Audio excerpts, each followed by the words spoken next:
And recite the Pledge of Allegiance together. Thank you. I pledge allegiance to the flag of the United States of America and to the republic for which it stands, one nation, under God, indivisible, with liberty and justice for all.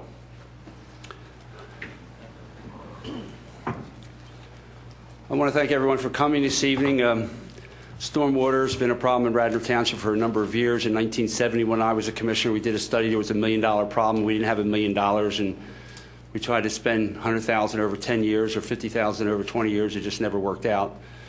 And then we did another study in the early 90s. It was a $3 million problem, and we just never came up with the money. And the problem kept getting bigger and bigger and pressing.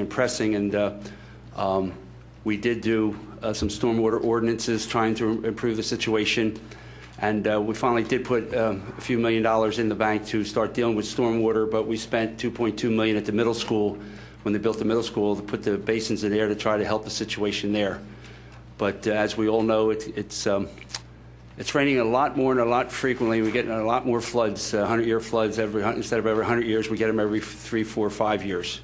And so our new manager, Bob Zinkowski, came in, and he wanted to start addressing the problem. And we did a study, and now we're ready to move forward and to take a good hard look at our water management studies, our problems, and how we're going to fund them. So we'd like to start off tonight with Chagrin Valley Engineers to give us an overview on the Radnor Township Stormwater Management Plan of 2011. Thank you, Commissioner Spengler. I'll just give a little brief intro. As you had stated, the whole purpose of tonight is to determine needs and funding. And in the 2012 capital budget, there are 4 projects noted totaling $470,000 that are listed as unfunded. So tonight we'll begin to determine those needs and the funding mechanisms. To that end, we have Ryan Cummings from Chagrin Valley Engineers to provide the overview you mentioned, based on the stormwater management study of Radnor Township that they completed in 2011. We also have Marlou Gregory of AMEC Consultants. She will follow Ryan with a presentation regarding funding mechanisms for those projects. When the presentations are complete and we've had the board has had a chance to discuss and the audience has had participation, I would then request the board to determine if they wish to receive a proposal from AMEC Consultants for providing that funding mechanism, and also from Chagrin Valley Engineers for specific projects. Okay, thank you very much. Okay.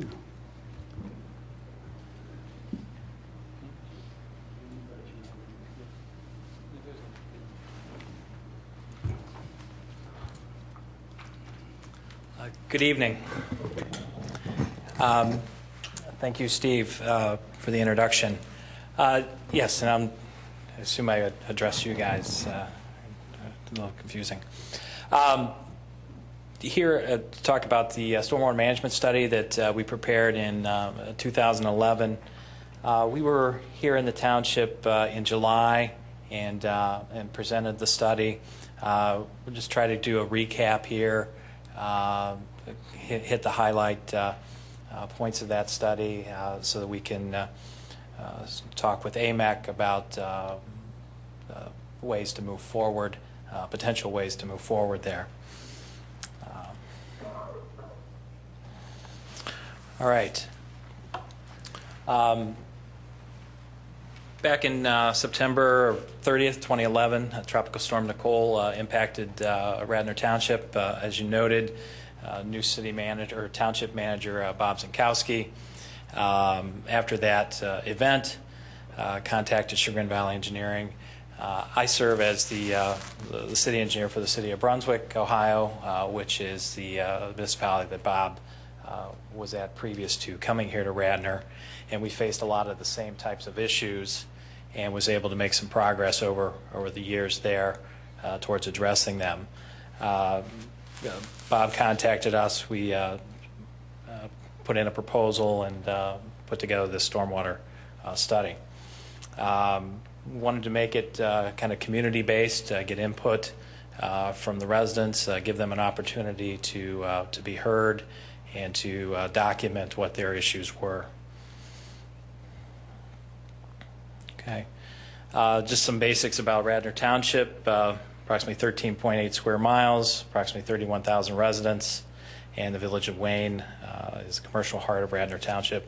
Very diverse land uses, as you all know, throughout the township, from kind of urban residential or small lot residential to even some agricultural large tracts of land.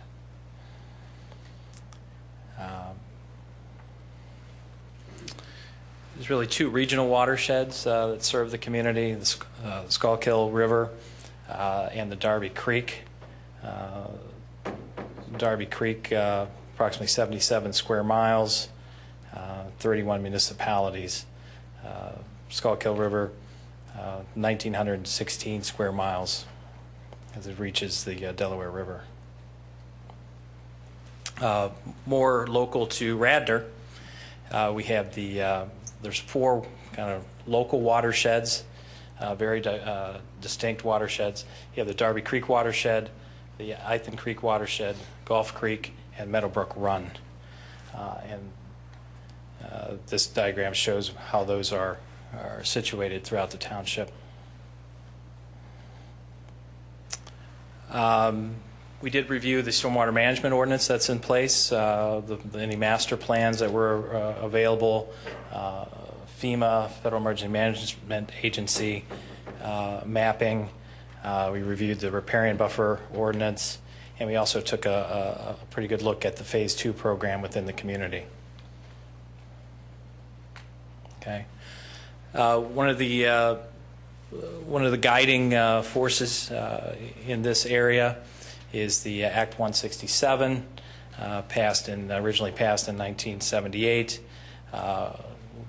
Really started paving the way for watershed-based planning efforts within Pennsylvania. Again, I believe that was passed also as a result of a hurricane that came into the area and did a lot of damage. Radnor did work actively to help create the Darby Creek 167 plan, and that was adopted in 2005. You had mentioned along the way, it seems like the township has been doing a very good job of keeping up with the ordinances, trying to address the issues that are presented by new development. But it is an older community. Parts of it, a lot of development occurring around the turn of the century and the decades thereafter. And in that time frame, there was a lot of manipulation of the natural environment, straightening of creeks in order to maximize land and the development close to the main line.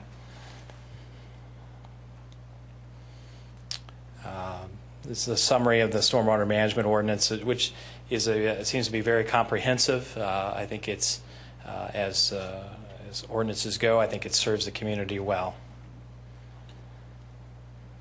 The red areas there are the FEMA floodplains within the community. We'll come back to, especially in the Gulf Creek area, I have a slide later which documents very clearly how that lays out with where the problem areas are in that watershed. You do have a comprehensive land use plan and a Wayne Business District master plan as well. And you have a riparian buffer conservation ordinance. One issue that we did make note of in the report is the riparian buffer ordinance is based on the zoning code, it's not tied to the natural features of the watershed at any given point. So I think that was one of the recommendations that we asked that the township consider, be basing the riparian zone actually on the features of the watershed.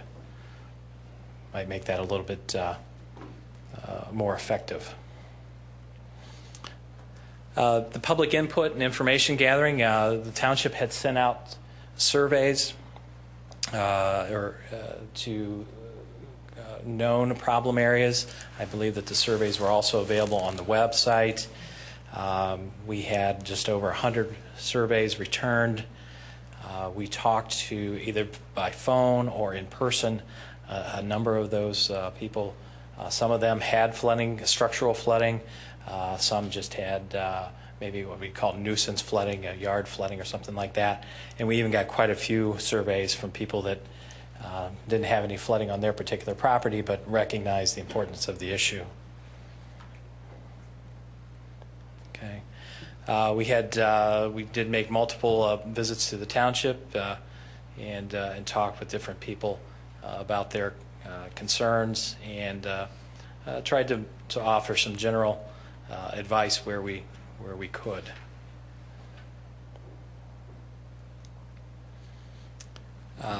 We did make a listing of recommendations by watershed. First of all, in Darby Creek. Has a wide variety of land use, from commercial all the way down to agricultural in the southern portion.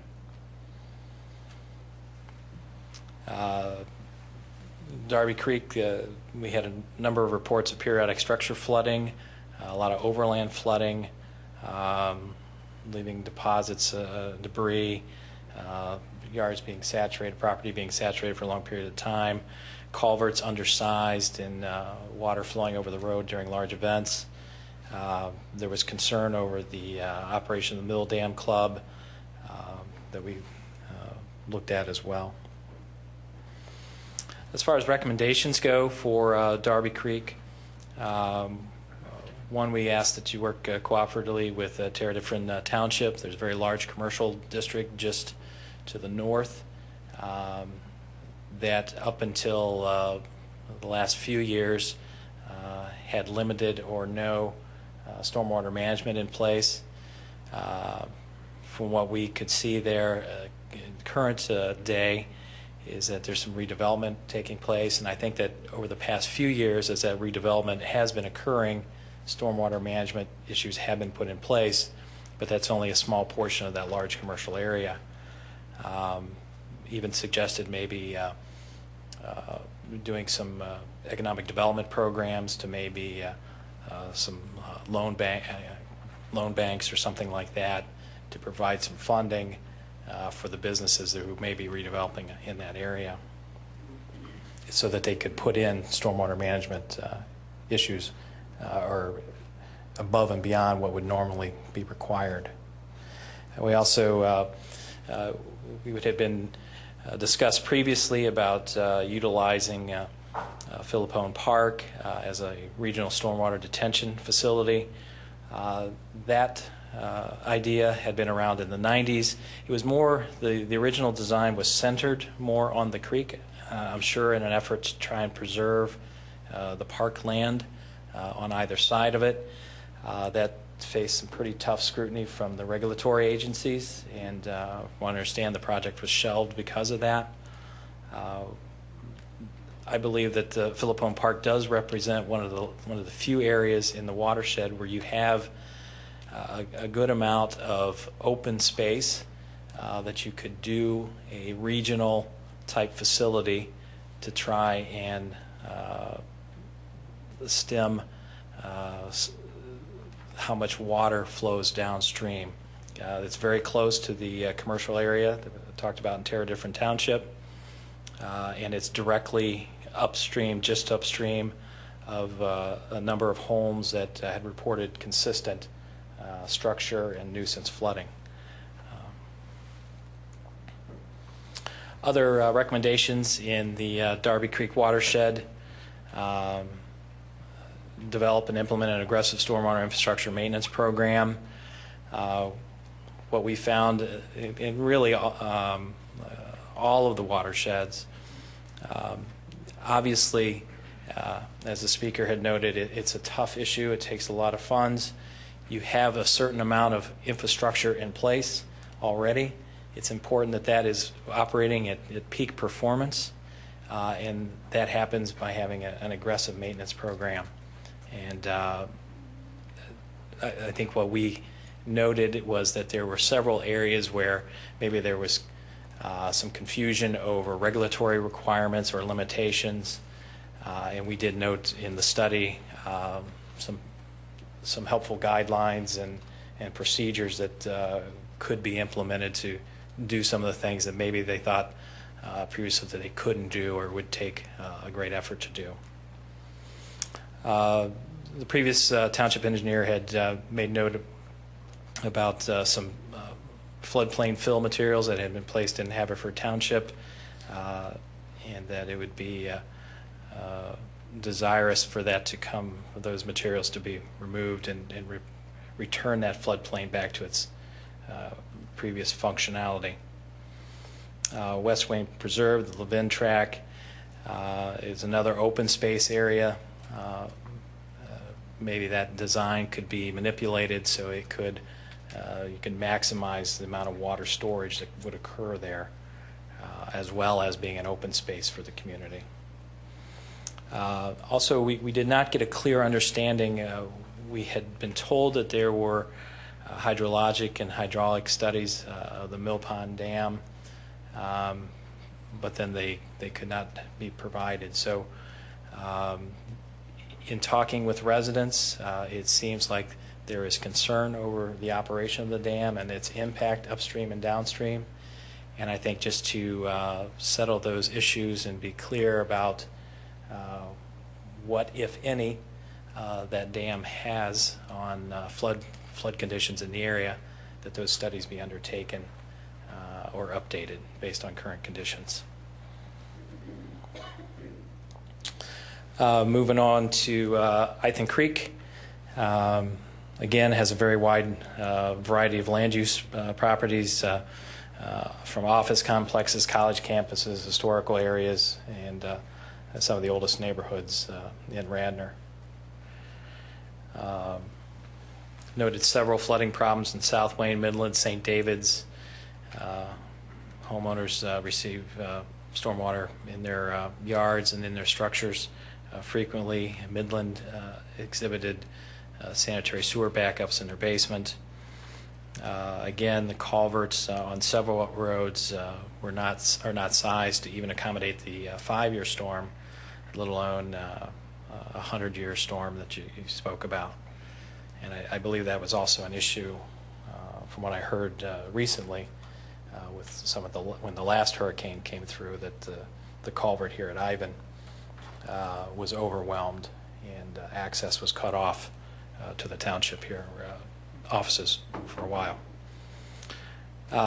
Again, there are numerous bottlenecks, and along the way, it does seem that south of Township Hall, the land use provides for structures to move away from the creek, and there was no noted flooding issues south of the Township Hall. Recommendations that we had for Ithan Creek, that all of the improvements approved as part of the Radnor Middle School be constructed, replace the sanitary sewer system on Midland Avenue, replace the culverts at Ivan and the Township Building driveway, and installation of an auxiliary culvert to supplement the flow capacity of the existing brick culvert along St. David's.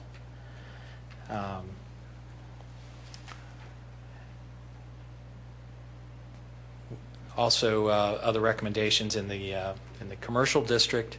I think there's a lot of opportunities for the implementation of green infrastructure as a way to reduce the runoff. It may not have the substantial impact during a 100-year storm, but some of the smaller recurrence interval storms, I think it would have a large impact, and would also serve to improve water quality substantially. And that fits in with the, I think, the focus of the city of Philadelphia with their stormwater program as well, trying to do it through green infrastructure and cooperation with businesses rather than a brick and mortar, strictly infrastructure approach. Recommendation number 6, establish permanent recorded easements on parcels around the existing brick culvert. That seems to be undefined as to its condition, its maintenance regime. It certainly does not have enough capacity for large storms. Understand that it's a very nice neighborhood, and it would be a substantial change to the character of that neighborhood if the culvert were removed or if the culvert were enlarged. So that I'm sure there would be quite a bit of discussion, and I think that has been discussed in the past too, about enlarging that culvert or replacing it in some way. At a minimum, we would suggest that the culvert be inspected regularly, so that you can be sure that the infrastructure that you have in place is operating at peak performance. And number 8, as you said, this has been an issue for a number of years. I think it would be helpful to have a public education campaign so that people that live in that area or in any of the areas in the community that are impacted by stormwater have some knowledge, know what to expect, how they can handle certain situations and the like. In this particular area, I do not believe that the FEMA floodplain extends up into that area. So we had a couple of residents say that they were not aware that there were issues until they were in the homes. And so they were quite surprised. So I think that having a public outreach could help those residents quite a bit. The Gulf Creek watershed, about a 2,000-acre tributary once it leaves the township. Mostly single-family residential. There are some college and educational campuses. There is the transportation facility of the rail line in that area as well. As we found that many of the culvert crossings are undersized, again, even for the 5-year storm. There are also a number of utility crossings and obstructions along that. The culvert there at Poplar was considerably silted in. I did stop by there earlier today. I believe that they have cleaned that out quite a bit, although there is maybe a little bit of resilting starting to occur. But up and down Gulf Creek, there are a number of utility obstructions, old pieces of infrastructure that are no longer needed, as shown there in the picture, that just serve as a way of an obstruction along the way, and it's just going to make the water flow that much more difficult.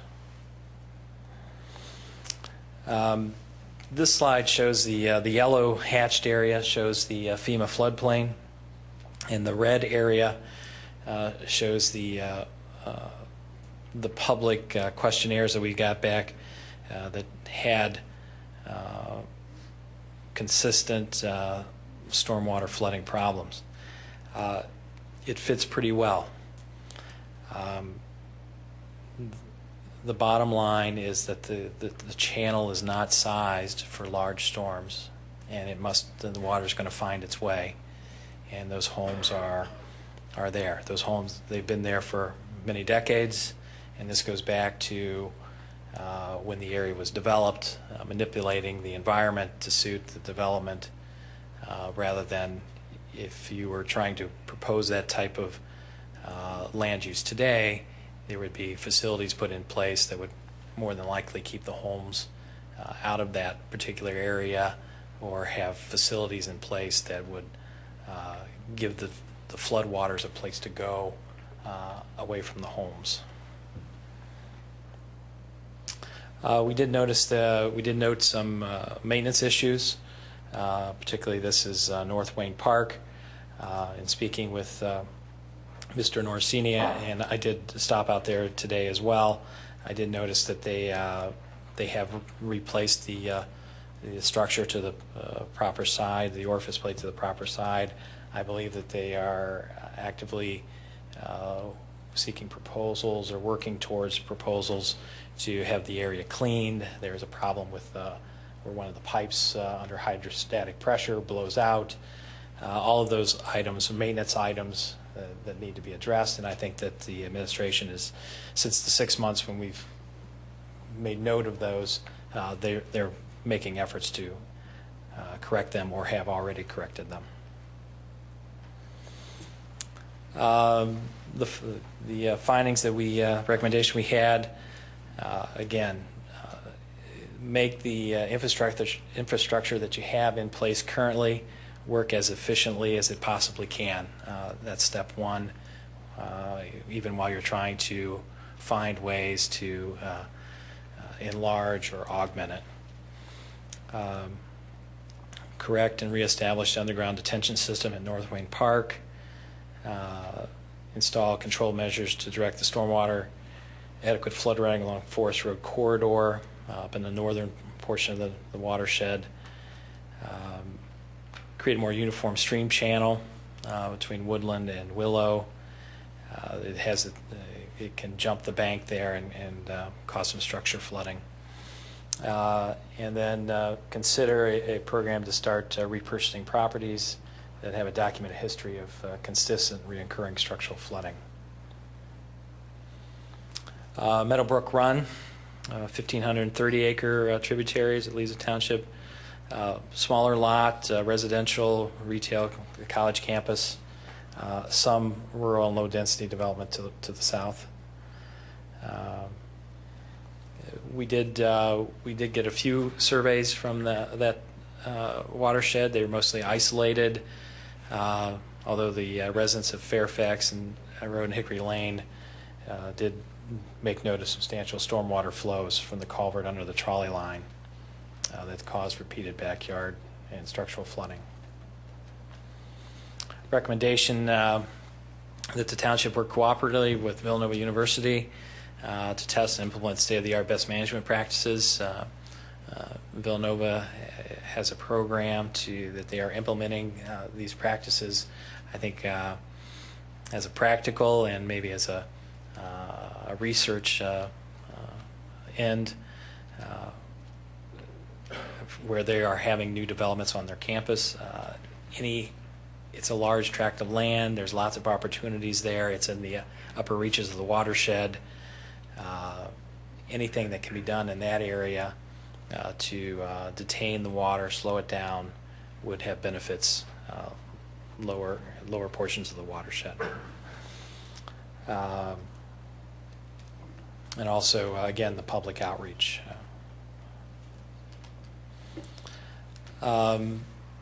Other findings that we had, and this dovetails in with the discussion with AMAC, develop and implement a stormwater, I call it stormwater utility. I understand that in Pennsylvania that's not the correct term.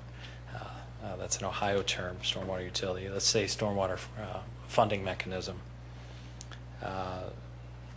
So that you can have a uniform funding stream to start making the improvements noted. Also should consider, as part of that program, a credit program that incentivizes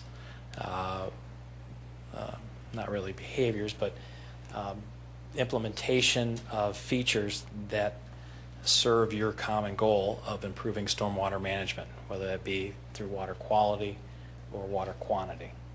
And by having a robust credit program, I think you can do a lot to get people pointed in that direction easily. That's really a summary of our report. As I said, AMAC will be coming up to talk about the stormwater utility. I guess I think that's it. One thing I just would like to stress the implementation of the green infrastructure. I think that has a lot of potential, given the amount of commercial, very dense commercial development that you have. I think you have the potential to do some good in those areas with that. So, with that, I will. Can I ask a question? Sure. In several of the prior studies, of the 6 or 7 that we had done before yours, there were recommendations to do, enlarging of the channels or enlarging of the culverts. And then in subsequent reports, a lot of those recommendations were rescinded, using the logic that if you do that, you're just speeding up the flow of water downstream. Yes. So I noticed that some of those recommendations are still in there. So can you explain how, what that's all about? Well, I think that you are facing the problem where you're generating a lot of water, generally, in the upper reaches of your watersheds, okay? That water has to go somewhere. So if there's not a place to store it in the upper reaches, you have to convey it downstream. I make note in the report that if you are enlarging culverts, especially in the areas, say, like of St. David's and the like, just downstream of that, there are structures that are very close horizontally and vertically to the stream channel. And whatever you do there, you have to do very carefully. That's why we made a specific recommendation to here at the Township Hall. There's south of that, downstream of that, the structures are further away. I think you have the opportunity to correct that safety problem very quickly and not have a substantial impact downstream. Whereas if you were doing one of the culverts upstream, it definitely you would have to look at how you're impacting those immediately downstream residents before you would do that. It's really more suitable to enlarge your culverts if you have some area downstream that can accept safely more water. Yes. Okay. Thanks. Okay, I have just a couple of questions. Sure. You put a list together, and unless I missed it, it wasn't totaled and it wasn't prioritized. No, we did not. We gave individual dollar amounts. We did not give a total number, and we did not give actually priorities, but we tried to give recommendations, kind of small and large. When you say Things you could do. small and large, Things that you could do right away, how guidance on how to do the maintenance, regulatory compliance with the maintenance items might be a small item. Cleaning out of a culvert, say at Poplar Avenue, would be a small item. Then we gave other larger, buying of homes and removing them from a floodplain is a very large item. Right. Placing a detention basin in Philippone Park is a very large item. It's going to take a lot of public input, I would imagine. Right. What I didn't see in here, and you've touched on a little bit, is low cost, high impact things. Obviously, there's high cost, high impact things. So, Steve, as you're going through this, I need to better understand those kind of things and priorities and timing, etc. I do. Steve can speak to that, but I believe that they have put together an action list. Yeah, there was, the board approved several months ago an action list based on the Chagrin Valley report on some of the things we can move along on. And actually, Dave Lay and his firm, Gilmore Associates, is working on providing proposals for some of them. One was the Forest Road, the stormwater issue we have there, as well as you gave us permission to put something together for the North Wayne Field stormwater management system, among some others. And I think, part of the purpose of this meeting is just what you said, Commissioner, is to determine a priority once we're done. And because there is no silver bullet, there's no panacea, there's no one project that's going to cure a lot of ills. And part of I think the overall goal of this plan, if you will, if we are able to move forward, is to prioritize and show that 5-year capital plan and beyond, and let staff work with the consultants to do so and present that to the board and hopefully move forward from there.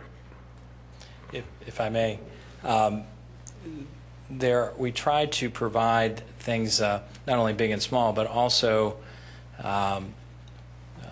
maybe legislatively versus planning versus infrastructure, the modification of the riparian zone, the updating of the downtown Wayne commercial district zoning documents, the implementation of green infrastructure. Maybe those are things that could be addressed legislatively.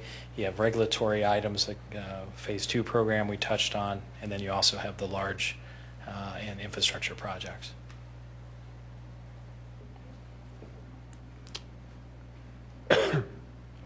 I have a question about enforcement of the current ordinance. So in 2005-11, we passed the, I guess it was modeled after the Darby Creek Act.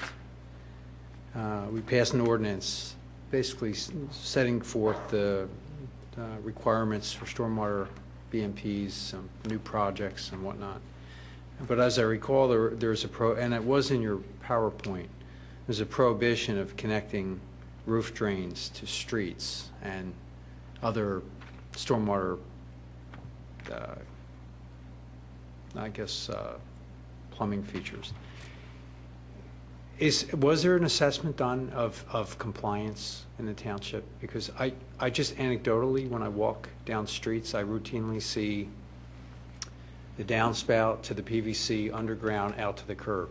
Mm-hmm. And I see this repeated everywhere throughout Wayne and my neighborhoods in Garrett Hill. And you know, and there's a good chance that not only is it being plumbed into the streets, but it's being plumbed into the sewer, the sanitary sewer system in some cases. Sure. I've seen that, where I see pipes that disappear into a building.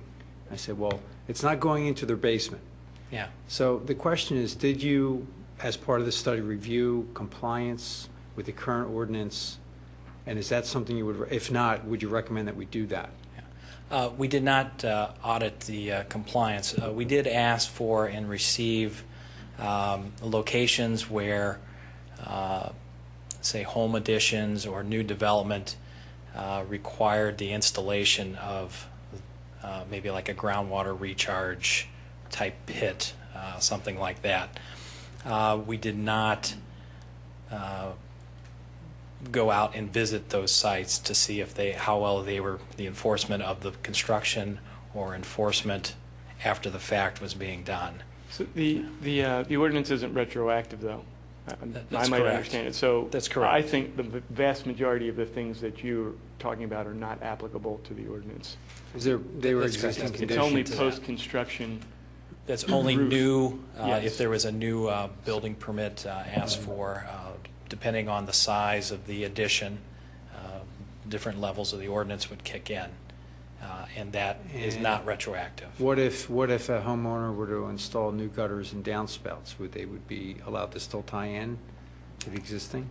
I do not have an answer to that. I don't know if, You know, the reason I ask that is because if it is an existing condition, it sunsets at some point. And the question is, are we doing a good job of enforcement and compliance on something that's clearly there for a reason?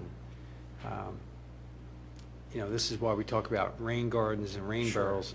You know, the non-point, or the point, I should say, water issues where individuals have an obligation to do their part. absolutely. And because what I'm concerned with is we're going to penalize all the good the people who abide by the rules at some point with either a fee structure, tax structure, whatever, but we're not going to credit enough those who do the right things, and we're going to overlook the ones that don't do the right things. And then we end up with another system that's unfair and inappropriate, and we're trying to solve a problem by spending money Yeah. instead Well- of enforcing. John, let me just say that anyone that has a downspout connected to our storm system, that's illegal, and we don't permit that, and we can stop that. The problem you have in your ward, which I don't have in my ward, is you got a lot of twin homes that don't have a lot of land, and they have it, and they run it out to the road because they don't have any place for this water to run because they're uphill, and they have no place for this water to go. But if that water that a number of your residents put out on the street would cause a safety problem and an icing, then we would make them come up if they created a hazard. But the problem in your ward is a lot of people have no place to dump that water. And there are people in my ward that would run a pipe out to the street, and they have plenty of room to dump the water, we make them disconnect that pipe because it creates a problem. But in your ward, it's Well, a serious problem. I understand, and Yeah. I mean, in my home, I have a rain barrel to capture the front roof's runoff. Does it capture all of it? No, but it does something. So If I it's a may. part. It's a part. It just speaks to the point I made in the report about maintaining your infrastructure. Whatever legislation is enacted, it's only as good as the enforcement or the maintenance thereof. You can have the best intentions, and you can require everyone to have a rain garden or a rain barrel, but if you don't have any way of making sure that they're taking care of it, that they're conscientious about it, it's not doing any good. So that goes without saying. Same with if you have a funding mechanism put in place and you have a credit system to encourage certain types of development, you have to make sure that you're watching over them to making sure that that's being maintained properly, that it's doing the function that you want it to do. So. Thank you. Did you take an assessment as to, in my ward, I pointed out to you that just across the town line, folks had built up their property, which was causing a backup on Darby Creek. Did you see other areas in town where people had illegal structures or things along the creeks? We did not. I guess the short answer would be no. Certainly, it's a very compact. Some areas of the township, very compact development. Just with the commercial area just to the north, it's producing a lot of water. It's directly adjacent. We did not go property by property looking for that type of thing. That's more for your current staff and their enforcement operations. Along those same lines, did you observe any of the stormwater management features that have been installed? For example, I can think of 3 of our developments that you drive by. There's stormwater basins in a deluge, and the stormwater basin's empty. We did visit some of those, both individual home size. Maybe as we were talking to different residents, they showed what they had, or even more larger size. That's a common complaint. There never seem to have water when you think they should have water. But again, that goes back to someone enforcement and maintenance. Okay. With that, I'll turn the show over to AMEC. Thank you.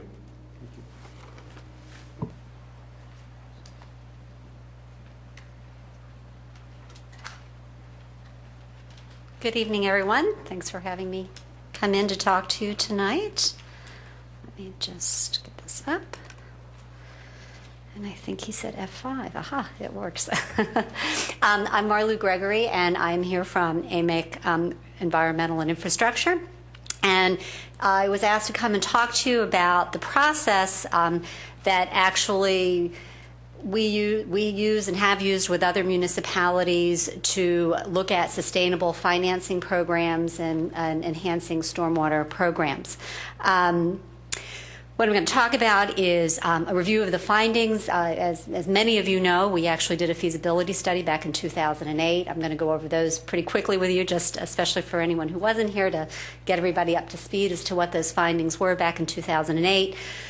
A little bit about benefits that others have seen in creating a dedicated stormwater stream, and the approach in the process that one would undergo if they were going to start moving forward with that process. So, quick review of the past. Again, back in 2008, we spent a couple of months working with the staff and the EAC to do a feasibility study on did it make sense to look into doing a stormwater fee. And the results of that study showed that there were a lot of compelling needs and reasons why you would want to move forward to increase your stormwater program, enhance your stormwater program, and look at ways to enhance it. A lot of these you have heard tonight. You know that they're not new issues. A lot of them are old issues, and they were there in 2008, and they're still here now. The aging infrastructure, the flooding. As you suggested, the 100-year storm is not a 100-year storm anymore, and so there's actually been a lot of increased flooding even since 2008. Erosion issues, they continue. And so those were some of the kinds of things that you heard more from CVE, just talking about what some of those infrastructure needs were. Some of the other compelling reasons and needs that were brought out in that feasibility study is why the recommendation was to go forward with some kind of sustainable funding was that there was, in fact, a funding inequity in how stormwater was being paid for out of general funds, therefore taxable properties paying for the stormwater fee, and there wasn't really a link between causes and impervious areas. As you know, there's 5 colleges. There's a lot of non-taxable properties here in the township, and so it was also looked at a fee as a way to have more equitability in how stormwater would be financed. The CVE report talked a lot about the infrastructure needs and touched also on some of the other needs that are there. There's water quality was an issue back in 2008, even much more so now with the new NPDES MS4 permit that was just released a couple of months ago. Your notice of intent that's due in September. So water quality is going to be a much larger driving force now than it was even back in 2008. And so after we went through that process, let me just pull these all up here. Once all of those different needs were identified, we actually did start looking a little bit at priorities back then, and these were the priorities that were listed as what the group then thought needed. There needed to be some master planning, so there really was a holistic view of what stormwater programs should be and understanding what all the needs were. CVE obviously falls into part of that master planning. A priority to actually be able to plan your infrastructure replacement, that a lot of infrastructure repairs were done on an emergency type approach and kind of piecemeal instead of really being able to plan and know when you were going to get to different parts of the infrastructure in the township. There was a need for increased capital improvements. Again, we've just heard more about that. Your GIS data, you didn't really have a very good management tool to understand from to have the computerized information to really be able to go in and look at your maps and your flooding and to be able to manage that way. There was a real need for that was brought out for education and outreach, really getting stakeholders involved in the process, getting your townspeople to really understand what the importance was, why this mattered to them. As you may remember, that after we finished the initial study, and that was brought forth, the next recommendation that actually came out of the commission and we had started on was to start developing a public information and outreach plan. We did create that plan. We conducted the Stormwater Forum. Mr. Curley was part of the forum. He was one of the presenters at the forum. That was done with the EAC. And we had a room full of people in here talking about the needs for stormwater and what they wanted to do to go forward. We started a stakeholder process. We had one meeting, and then, as you know, everything stopped for other reasons. But that was one of the actions that we had actually already started moving forward for. Inspection enforcement, you just had the conversation now about the need for inspection enforcement. It was pointed out that there really needed to be scheduled inspections and maintenance, that there really wasn't a good understanding if things were being kept up properly, if there was all of the post-stormwater construction requirements being met. And water quality, to start understanding testing and monitoring, understanding what your outfalls really were contributing to any water quality issues, if they were contributing. And again, with the new MS4, and the new stormwater rule that's going to be coming out in next year, that's going to be, again, even more of an issue. And then stream restoration was also pointed out as a priority back then, and really trying to look at a public-private approach, because so many of the stream segments are actually on private land, not public land, but they still contribute to the overall problem. So how to go about and address, how to improve those stream segments in an equitable way that everyone benefited. So those were the priorities back in 2008. At that point, you were spending approximately $2 million a year on your stormwater program, and again, at that point, it was $5 million plus was actually what was anticipated as the yearly expenditure needs for stormwater. Right now, we don't really know what those costs would be. I mean, we haven't been working with you since 2008. We know that there's a lot of capital improvement costs. You have an idea of what some of those capital improvement costs are. There needs to be an understanding of what some of those other stormwater program costs would be to really figure out what your total stormwater yearly cost requirements are. My guess is if they were $5 million in 2008, they're probably going to be higher in 2012. Can you go back to that? Aren't you really understanding it, though? Because you say 4.8 plus the pipe replacement cost. Right. At that point, it was with the estimates on what the costs were for those different programs. It totaled about $4.8 million. What the engineers did not have a price for at that point to factor into it is actually what the cost of pipe replacement would be. So that would be a very, based on priorities, that could be $1 million in itself, or it could be $500,000. So it was that amount without even doing any pipe replacement.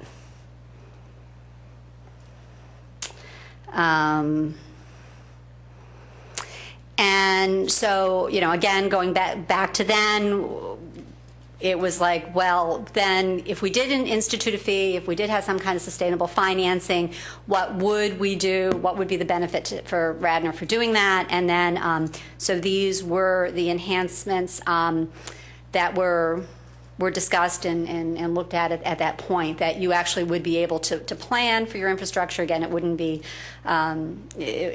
emergency driven. You would decrease some of your sinkhole issues and those kinds of things. Be able to address flooding, decrease stream erosion, stay compliant with regulatory requirements, improve water quality, and provide an equitable funding strategy. So that was then.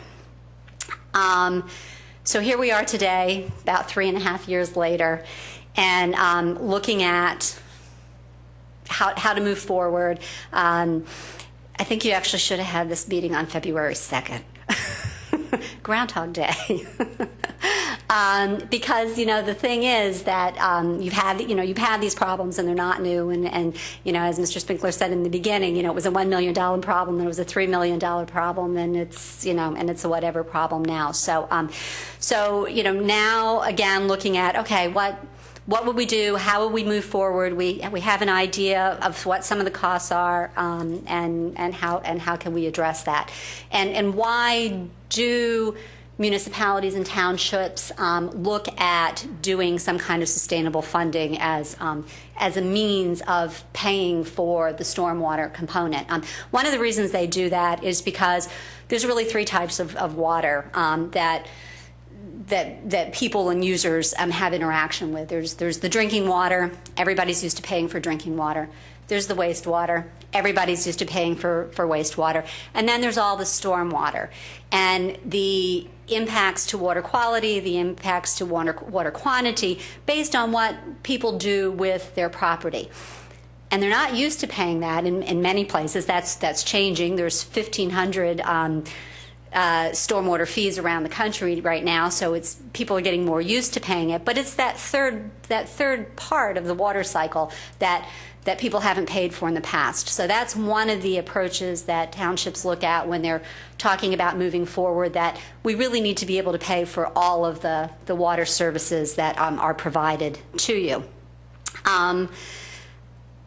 Another reason, another approach that municipalities have when they talk to people about why we need to go forward, when you're using a general fund, when it's tax-based, you have a lot of competing needs and requests for that amount of money.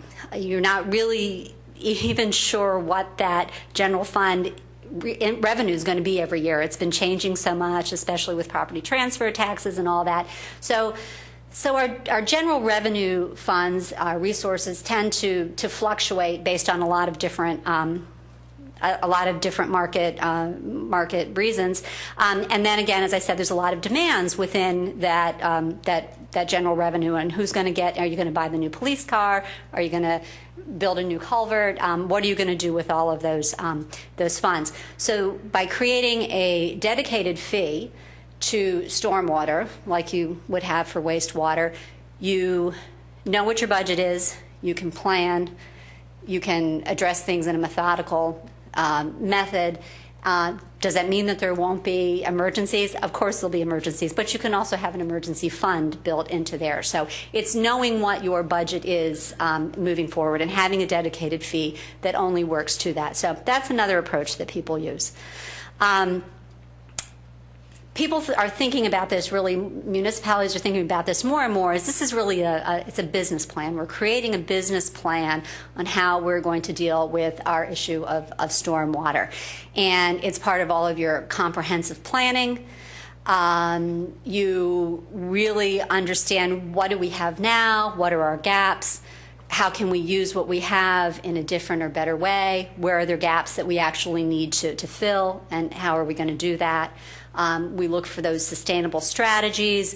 We make this very interactive, very transparent. We get input from our constituents to really figure out how to create this plan. And it is, in fact, it's a planning process, and it's an ongoing process. It's a business plan. And one of the things that a lot of times people don't really realize when they say, hey, let's have a stormwater fee, that's really jumping to a very end goal. And you may get to that decision, or you may not.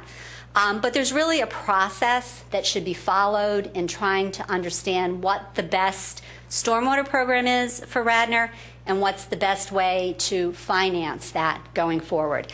So the process that would be used here, as we use in other places, is to do a lot of planning, make a lot of policy decisions. There's a ton of policy decisions that need to be made. There's a lot of finance decisions that need to be made. So that's really what creating this sustainable, this enhanced stormwater program and sustainable financing is. That's the what. How do we recommend people do it? It is participatory. There's stakeholder involvement. We have the engineers' points of view, which is very important. That's part of our tools. It's the technical input. We get that information from the engineers, but we also get input from stakeholders. What are their needs? What are their levels of service? What are they really willing to pay? And so you go through this process to really determine what the appropriate stormwater program is for Radnor. Normally, I thought I turned those off. I apologize. Normally we talk about doing this in different tracks. There's a program track where you really define the program and all the things that need to be in there. You look at organizational structures. Do we really have do we have the organization the best and most efficient way to deal with stormwater? There's the public track. There's the stakeholder involvement, gathering information in. There's the information going out, educating people about stormwater needs. If there is a decision to make a fee, getting people to understand what that fee is all about. There's the finance track where you really get into all of the number crunching. You understand what your current costs are. You understand what those different future costs are. Again, you look at these different level services. What if we, do it at a very basic level? What if we do it at a more advanced level? How is that going to relate to a different fee? So there's all of these different tracks, and then there's the data track. So it looks kind of organized here, that those are kind of the conceptual silos of going through the process.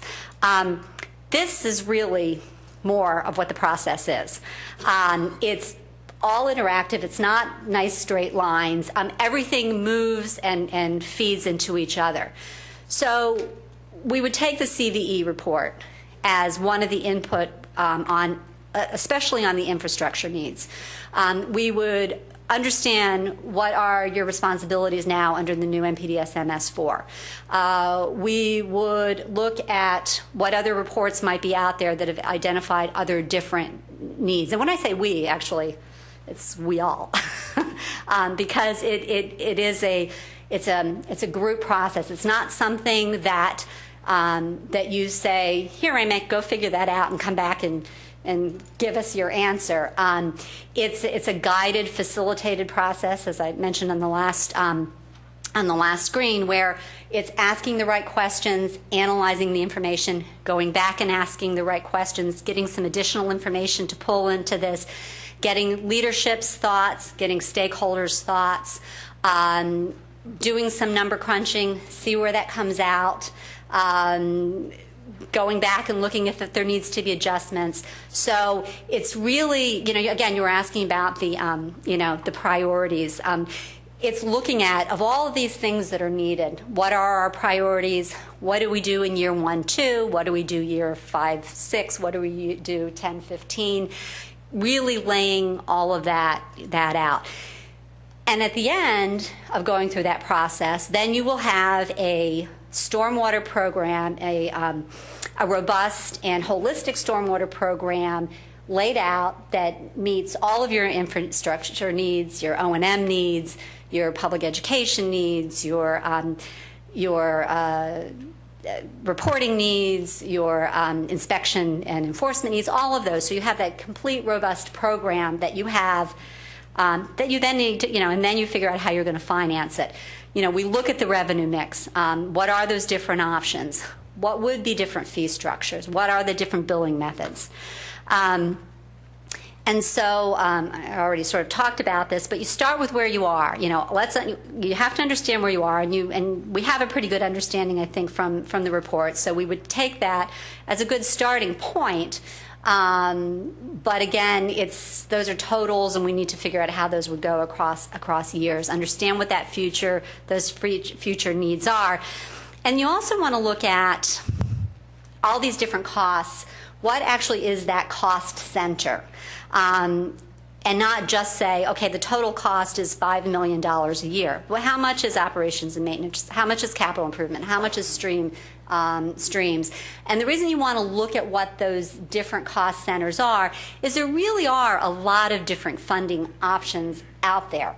Some might be viable, some may not be viable at all, but you want to understand what those cost centers are, and you also want to say, okay, well, let's just look at those in relation to the options that are out there.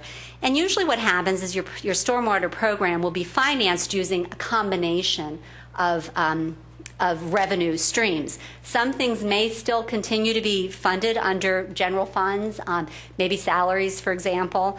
Other things you may look to have grants or loans, especially for big capital construction projects. You may not want to include those in a fee. You might, but you may not. So you really look for what that right mix is. It's usually not an all or nothing. It's usually not all fee or all general fund.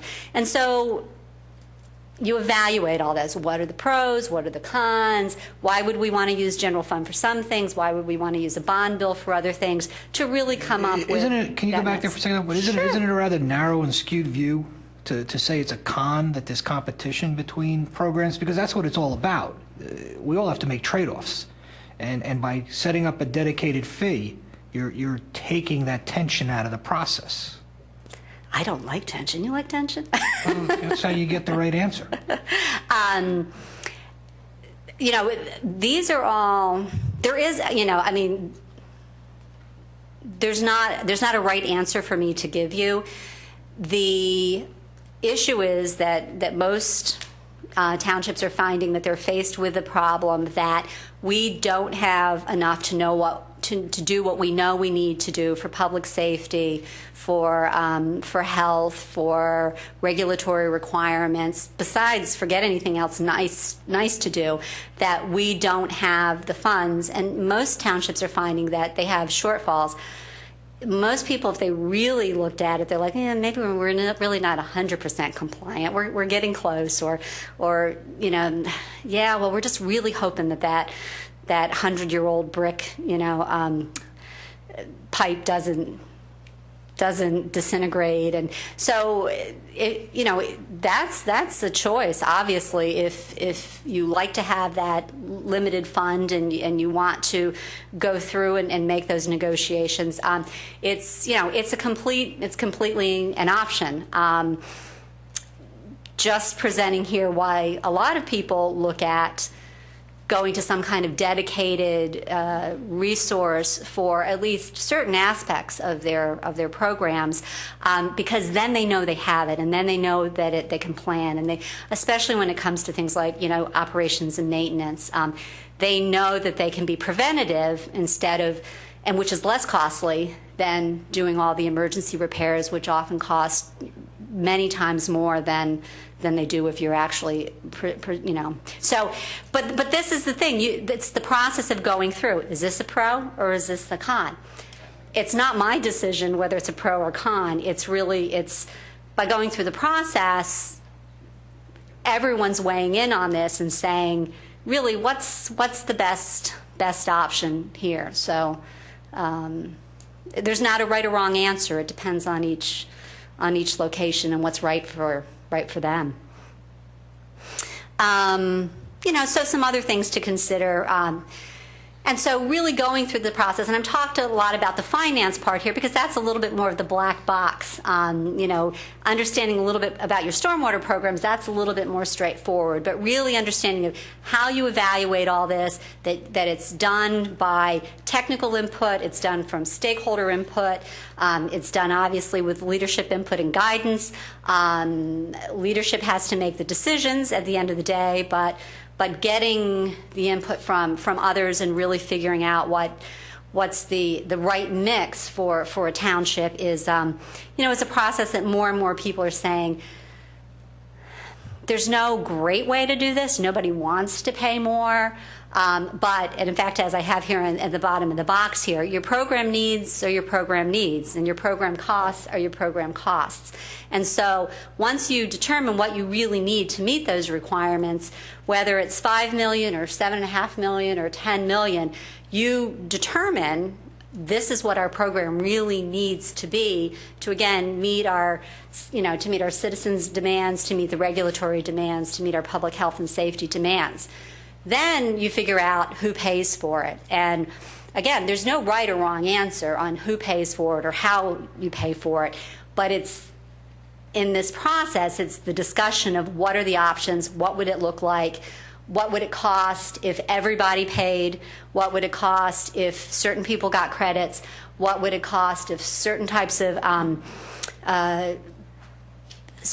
properties were exempt. You have to be very careful about that because a lot of times that actually throws you out of the legal litmus test, and so there's a lot of those kind of litmus tests.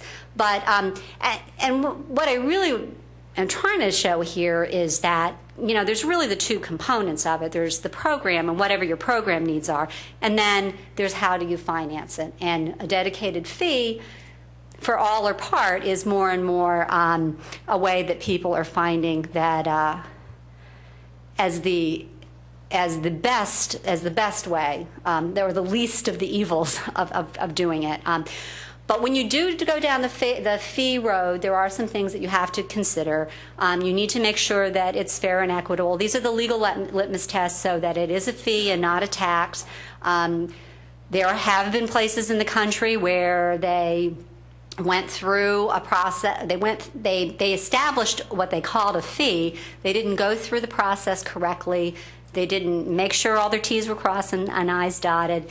And at the end of the day, they could not pass the litmus tests, and so they were found to be a tax. And in fact, had to give the money back. So it's really important to make sure that you go through the process understanding what all the steps are and that you meet all of those legal requirements. It's all about fair and reasonable, a rational nexus.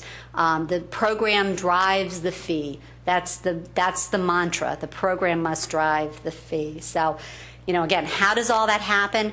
It happens by going through this process. Is it easy? No. Is it thorough? Yes. At the end, you should feel that you've gotten, the hope would be that you would feel comfortable, that you've gotten input and knowledge from enough interest to really understand what that impact is, what your options are, and really the best way to go forward. You never have a fee until you pass an ordinance to have a fee. By going through this process, you may actually determine, as some places have, they know what their program is, they know what their costs are, and then they said, you know what? We've decided we don't want a fee. We're just going to increase taxes, and we're going to keep it on the taxable properties. But that's our decision. But now we know how much we need to raise our taxes because our program cost is our program cost. There's other places where they just put a flat rate. Everybody paid a flat rate. So there's different ways to look at how you fund it. But at the end of this process, you will know what your program needs are in a holistic approach. You will know what those costs are. You will know the pros and cons of what those different financing options are. And then you decide, what you want to do to move forward. There are potential pitfalls, and so that's why you have to be careful that you really do it in the right way. You can't really take shortcuts. There's a lot of steps that just really need to be taken, because if not, you may get into the gray or worse, fall over the precipice. Places that have had issues where this has not been successful, where they think they want to go to a fee, but they didn't go through it, especially if the community is not involved. That has been a problem, where there's a decision made and then there's a fee and then they announce it like, okay, here's your fee. Then you get the public backlash, as opposed to having people part of the process and helping come to determine what the most equitable way is to move forward. The mantra, as I said, the program drives the fee. Everyone needs to be able, especially those of you sitting up here and staff, needs to really be able to explain what the program is, what we really mean by a stormwater program, and how that is the rational nexus with the fee. I have now preparing elected officials here. This is not something that should be just done in a corner. It's just not successful. And I know Radnor is not looking at doing it in a corner, but just pointing out that there have been places that have tried to do it that way. And there really are no shortcuts. That ugly flow chart is that's how it gets done. So why would you want to move forward? I've just pulled up the same screen that back in 2008. This was why then you thought you might want to move forward. And I don't think anything really has changed, except it may be a little bit more urgent.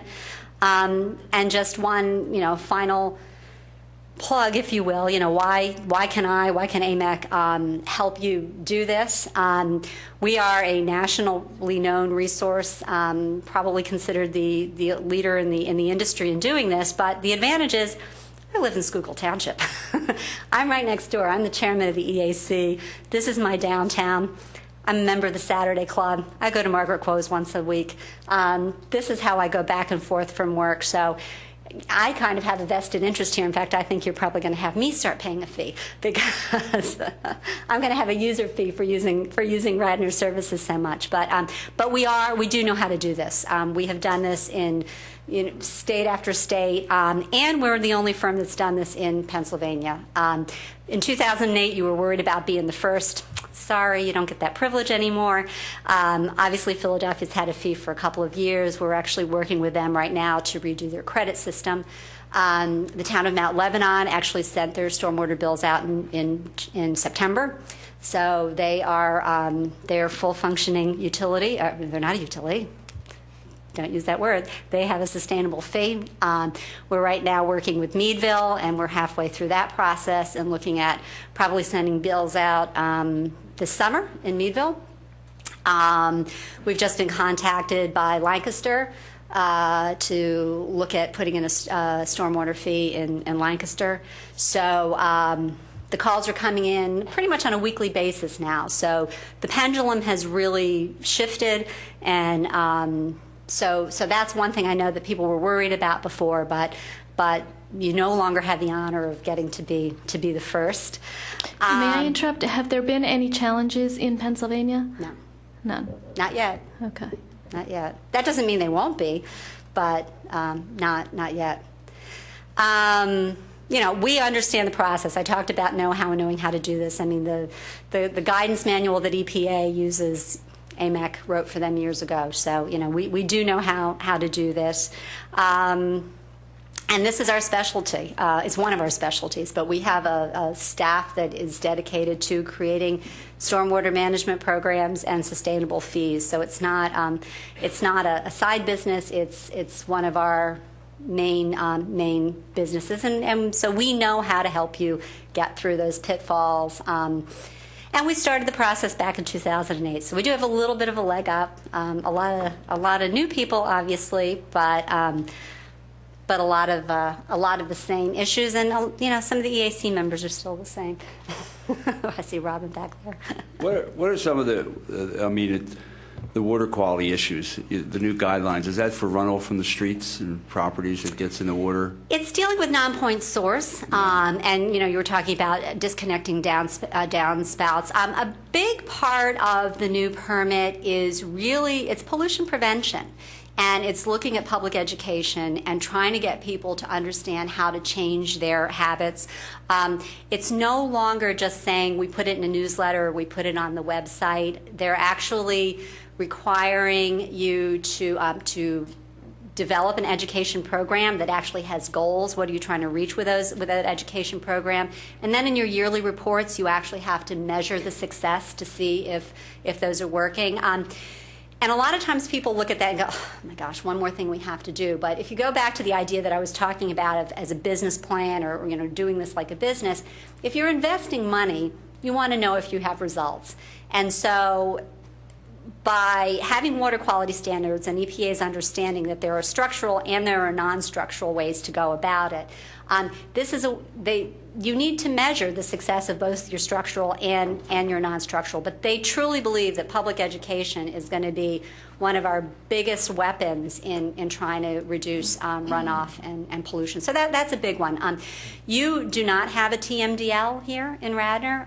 You don't have a requirement for total maximum daily loads on any constituents at the moment, so be thankful of that. You may have other problems, but you don't have a TMDL, so that's going to make it less cumbersome for you than it will for people that are in the Pennypack or some of the Christiana, or there's more, especially in Montgomery County. There's a lot of TMDLs, and you don't have those. So the issue in the past has always been that only 10% of the people in Radnor have flooding problems. They're up against streams. 90% are not up against streams. They're uphill. They don't have the problems.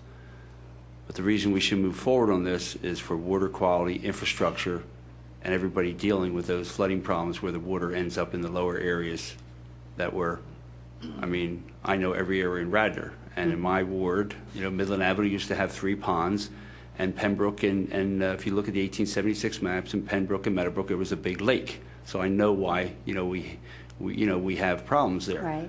South Devon Avenue, as a kid, I played with all the skunk cabbage and I ran and got in mud deep where they built those houses on Arbordale Road and, Oakford, where they have, all the problems. And we created the problems because we built where we shouldn't have built. Right. But now we have to deal with that. Right.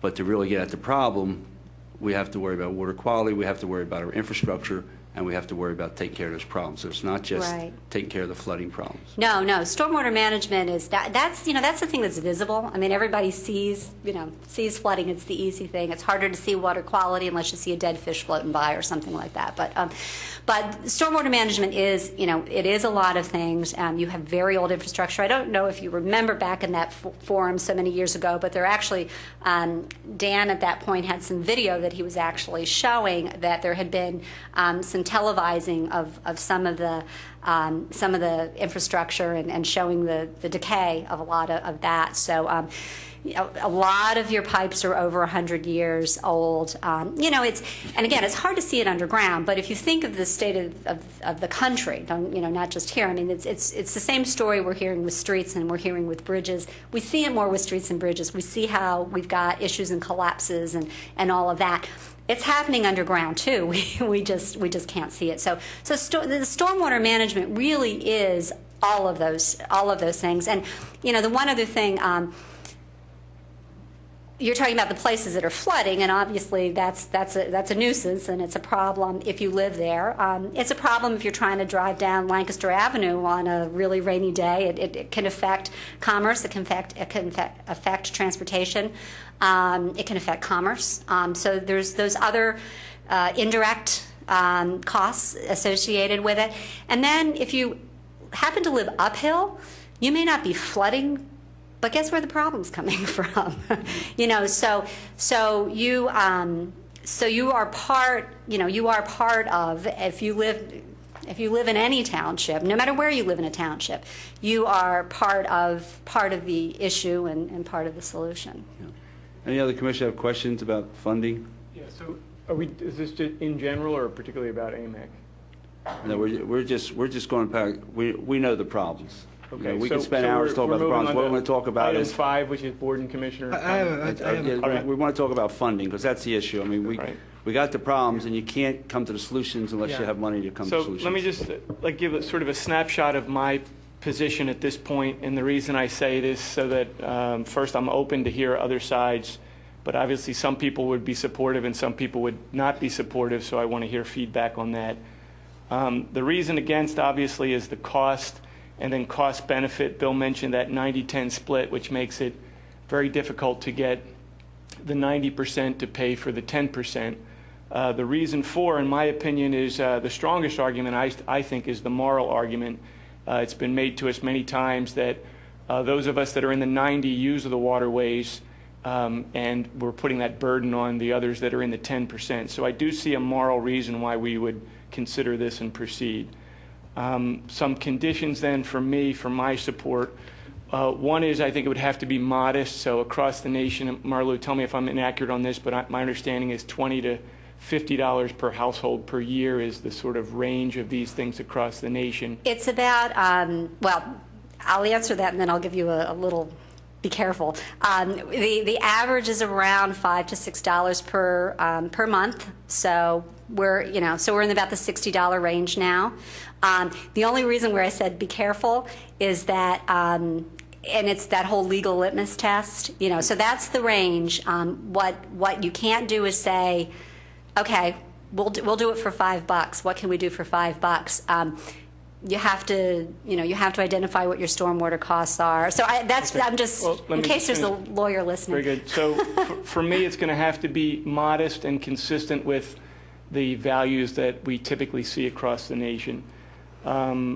Second, I think the emphasis has to be on flooding, so I'm going to respectfully disagree with Bill on this one, that if we put water quality as a design consideration, then one of the problems with water quality is that it's elusive, it's difficult to measure, and what we're going to do is we're going to use our money and sort of our political will to chase solutions that might not benefit us. In my opinion, the primary problem is the water in the basements and the water in the driveways and on the streets.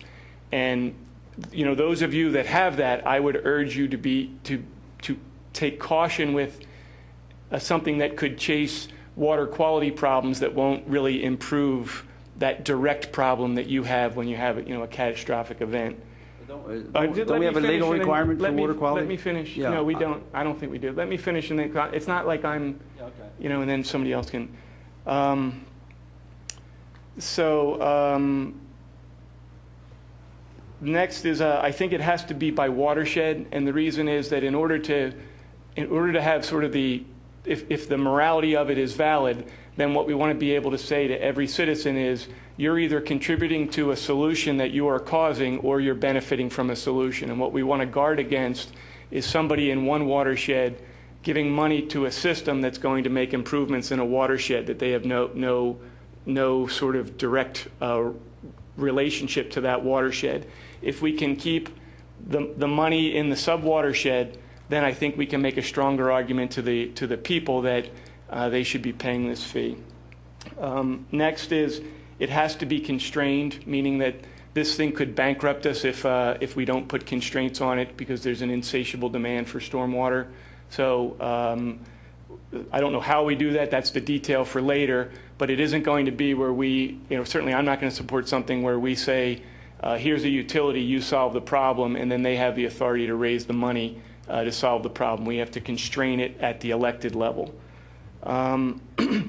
Fifth, these are capital decisions, and the decision to make the capital choices have to remain with elected officials. So one can have an authority or a fee and still keep that decision-making process with the elected officials, but I'm uncomfortable passing that decision off to unelected people.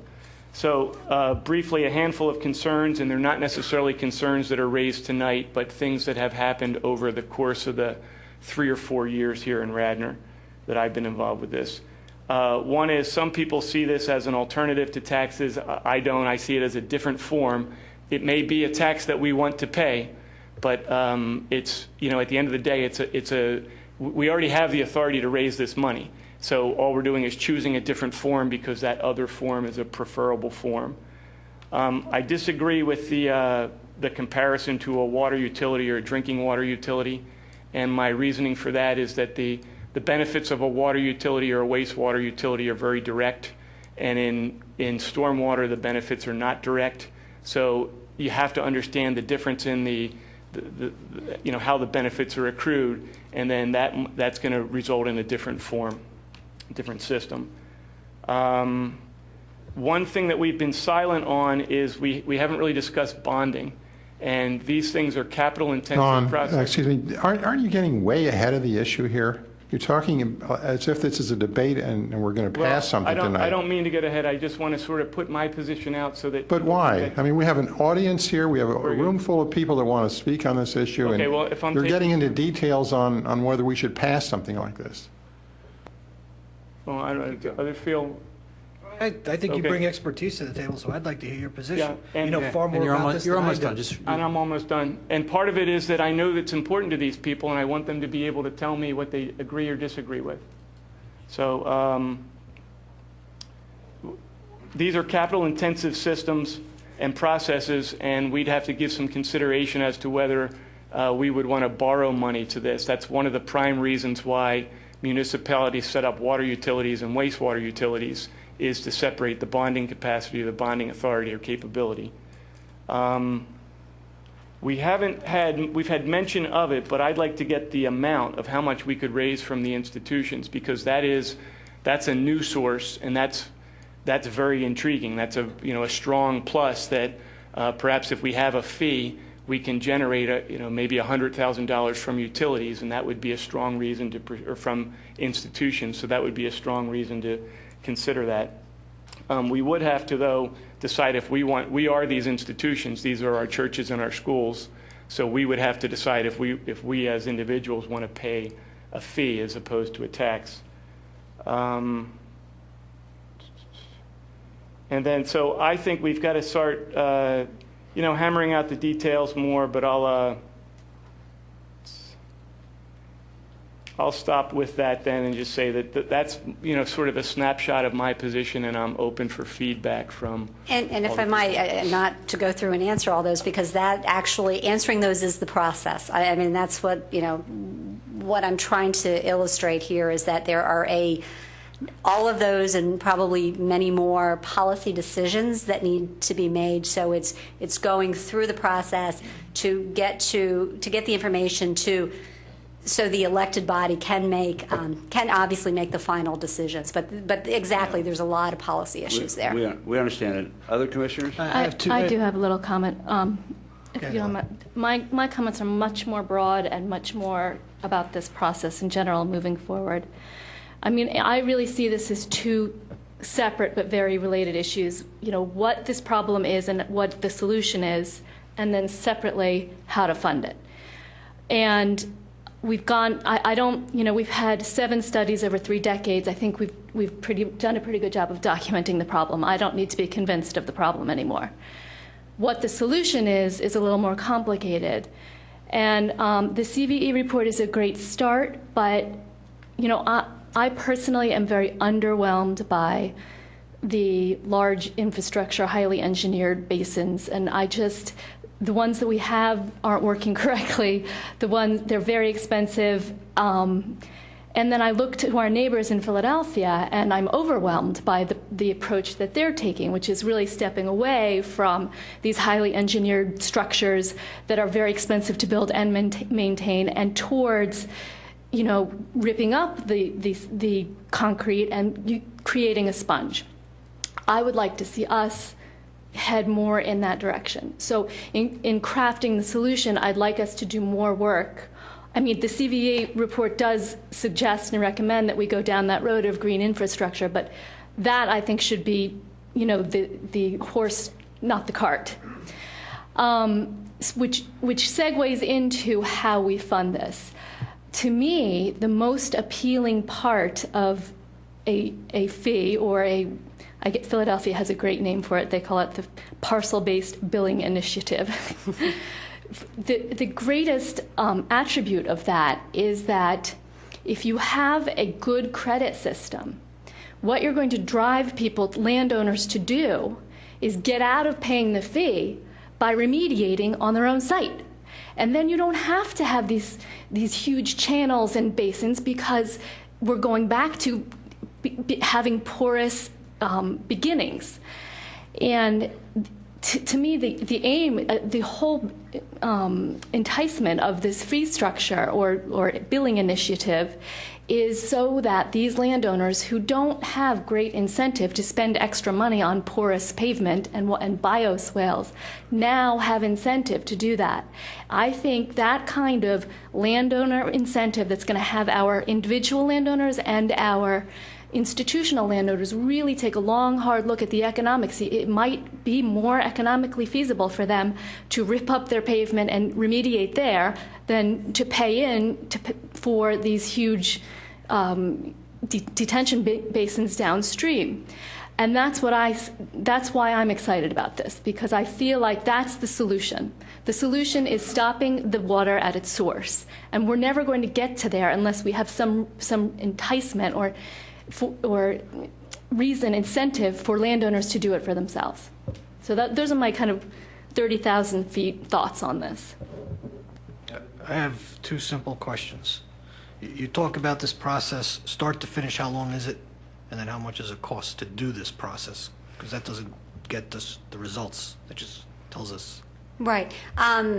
Normally, it would take 9 months minimum. I think that you really need to think that would be your short end.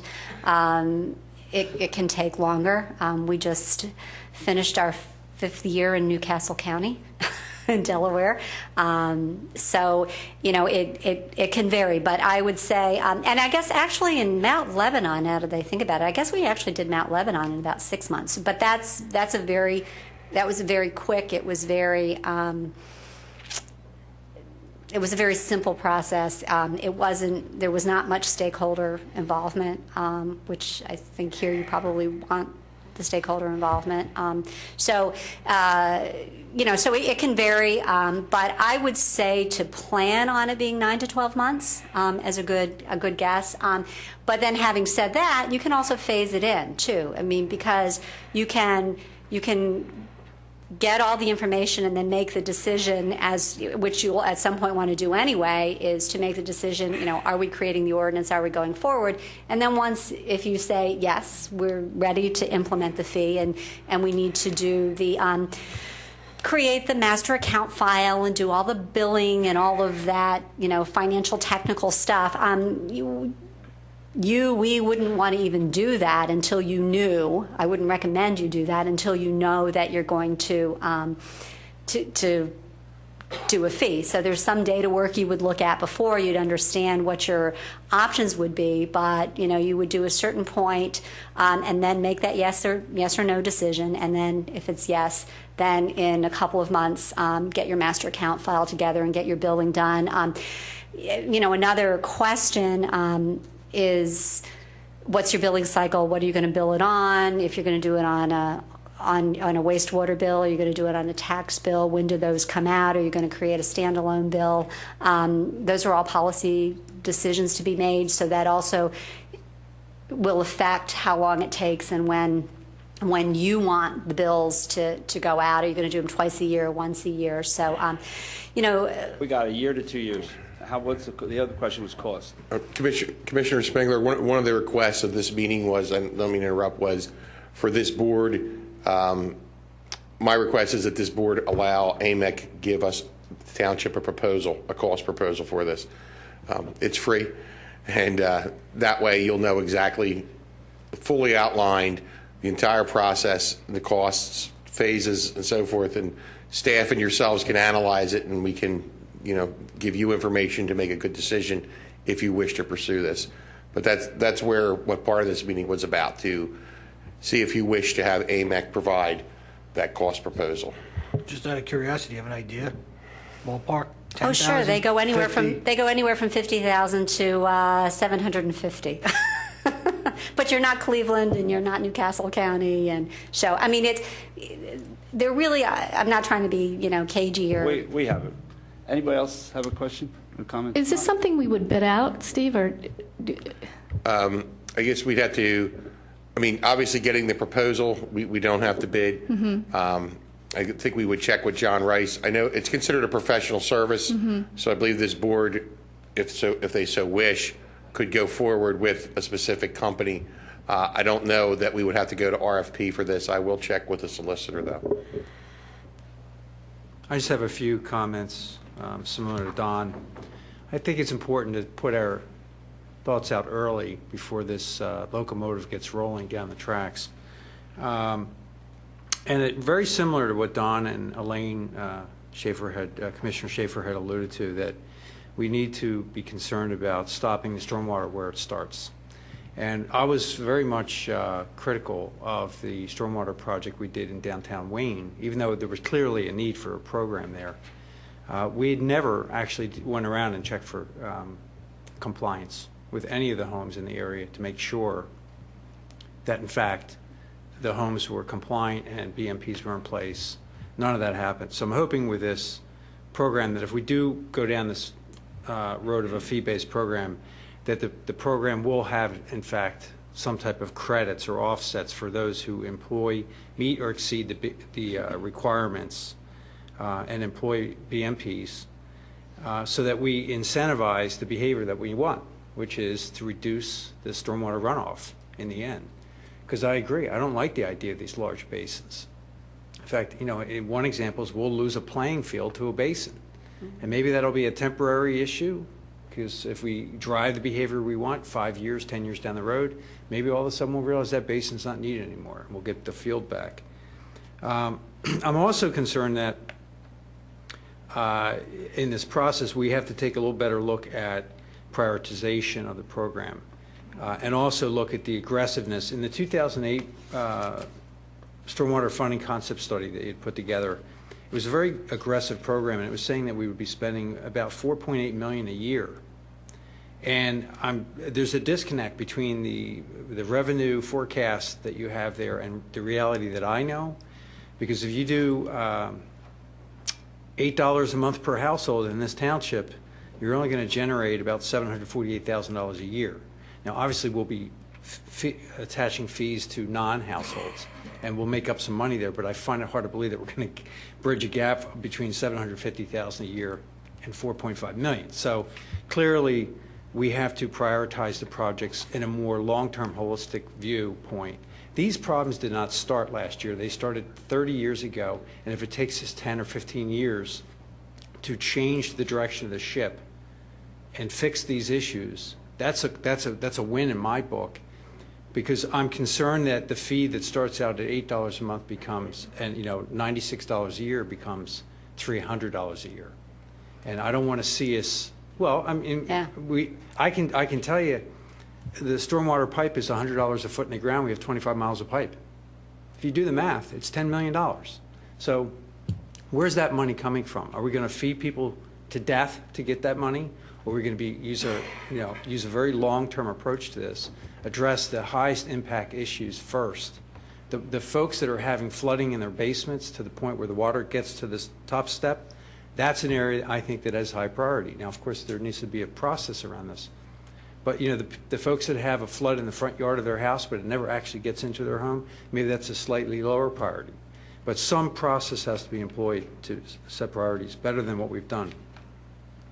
And then, Just let them go. yeah, and I don't need answers to this, but I just want to make sure that we set the tone. I think that's what we're trying to do right now, set the tone, expectations for what we're looking for. Because quite frankly, we can agree to this, to go forward with this.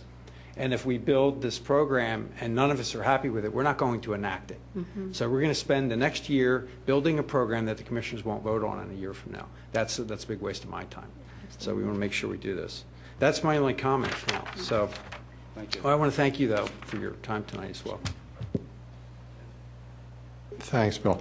I agree with Elaine wholeheartedly that the objective here should be to keep the water where it falls, where the rain comes down. And the underground cisterns just are too expensive and, as John says, can sacrifice playing fields. Mr. Cummings did not mention this, and Mrs. Gregory didn't either, but we have a regional problem on our hands here. We're in the northwest corner of Delaware County. We're sandwiched in as a township between two other counties and 6 townships: Tredyffrin, Easttown, Newtown Square, Upper Marion, Lower Marion, and Haverford. Most of the water we're dealing with doesn't come from here. According to your report, Mr. Cummings, the one source that we do generate is the Ithan Creek, which starts right over by St. Catharines in Pembroke, and that was the pond that you referred to, Bill, on the old maps. Heads up on Chew. Pardon? It starts in Chew, actually. Okay, Chew. It starts all the way up at the IAC and... Yeah. Okay. Well, I misread his report then. In any event, so we have an issue here of the impact of the rest of the world on Radnor, and Radnor to a small extent on the rest of the world. And unless we can find a nice way and an expedient way of getting cooperation from those 6 neighboring townships and 2 counties, then we might be in a position of trying to solve a problem without all the weapons at our disposal.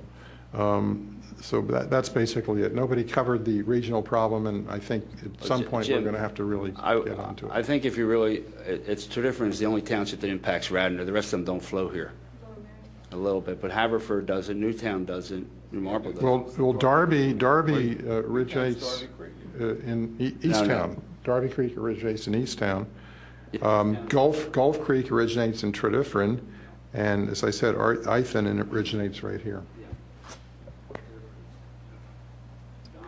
Steve, I know discussions with you, you've been doing a lot of work trying to get your hands around all the problems we have, including, you mentioned you're out measuring parking lots and all this kind of stuff.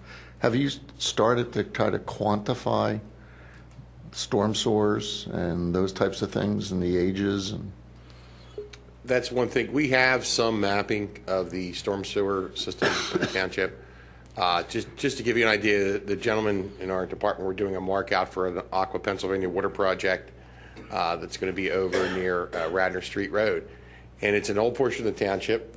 And the storm sewer, we have a heck of a time marking it because there's really no access to it. It's very far and few between to find access. So I think one of my recommendations is, as when we have that meeting on infrastructure, is to provide mapping. And a few years ago, I did a project where I televised and cleaned storm sewer pipes. So it did two things.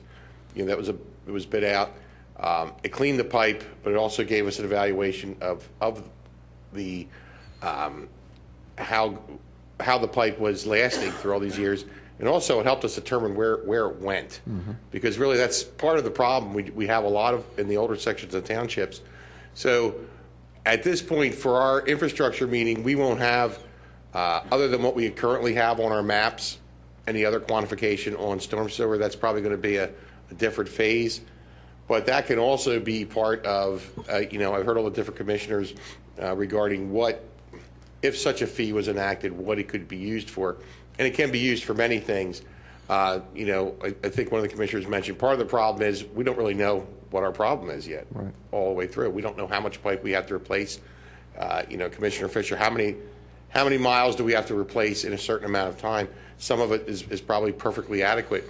Other is probably past its useful life, but still functioning. So there's a lot of questions that have to be answered.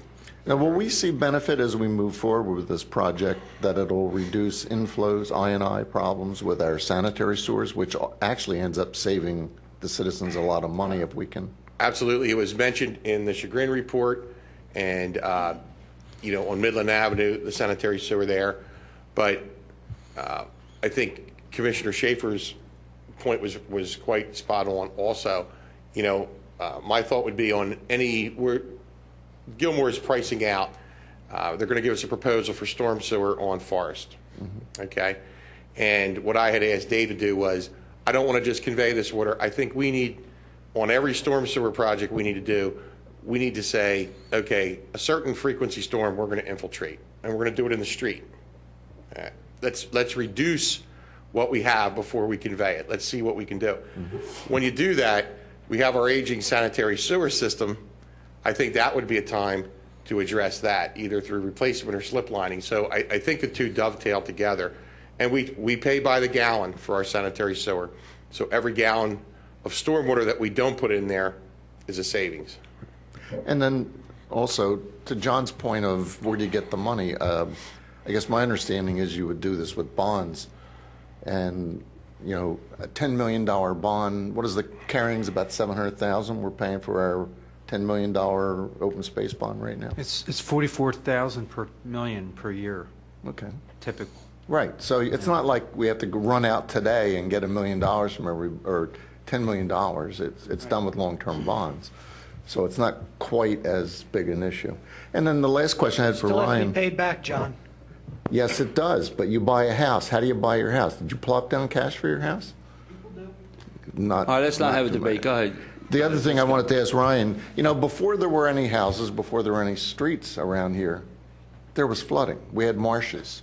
You go over to the Willows is underlain with drain pipes. South Devon, and I guess the guys went in last year and jetted the drain pipes under the playing fields. So is there a baseline that you work towards rather than we're going to cure all the stormwater flows? Or, you know, how do you figure that out? Well, we have to figure that out.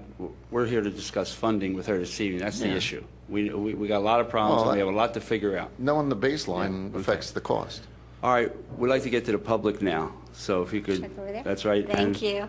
what we really need the public, we know we know the problems. We have a lot of problems. The issue tonight is, do we move forward and ask them for a proposal? That's what the commissioner are going to vote on. Do we move forward, ask them for a proposal to come up with this study and how we're going to fund all our problems? The mic's yours.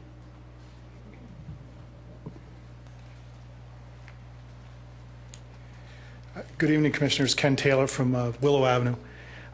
First, I'd like to start out by absolutely agreeing with Commissioner Curley that this is slowly being portrayed and accurately portrayed as more of a moral duty to protect what President Spengler has referred to as the 10%.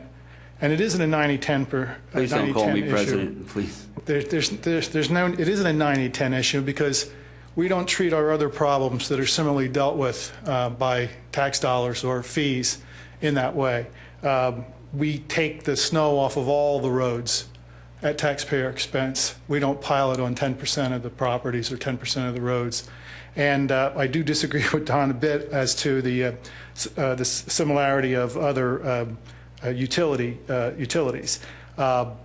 This is very similar to the sewer matter, especially insofar as, and your solicitor agrees with this, that ultimately, because the point that was brought up that these watersheds do not primarily exist in our township, begin and end in our township, that eventually what we are talking about today is going to be only part of the solution, and that will be that these local watersheds will all eventually form authorities, intermunicipal authorities, to deal with these problems, so that you don't have Radnor Township, through its taxpayers, funding the foibles and the stormwater produced by an upstream municipality.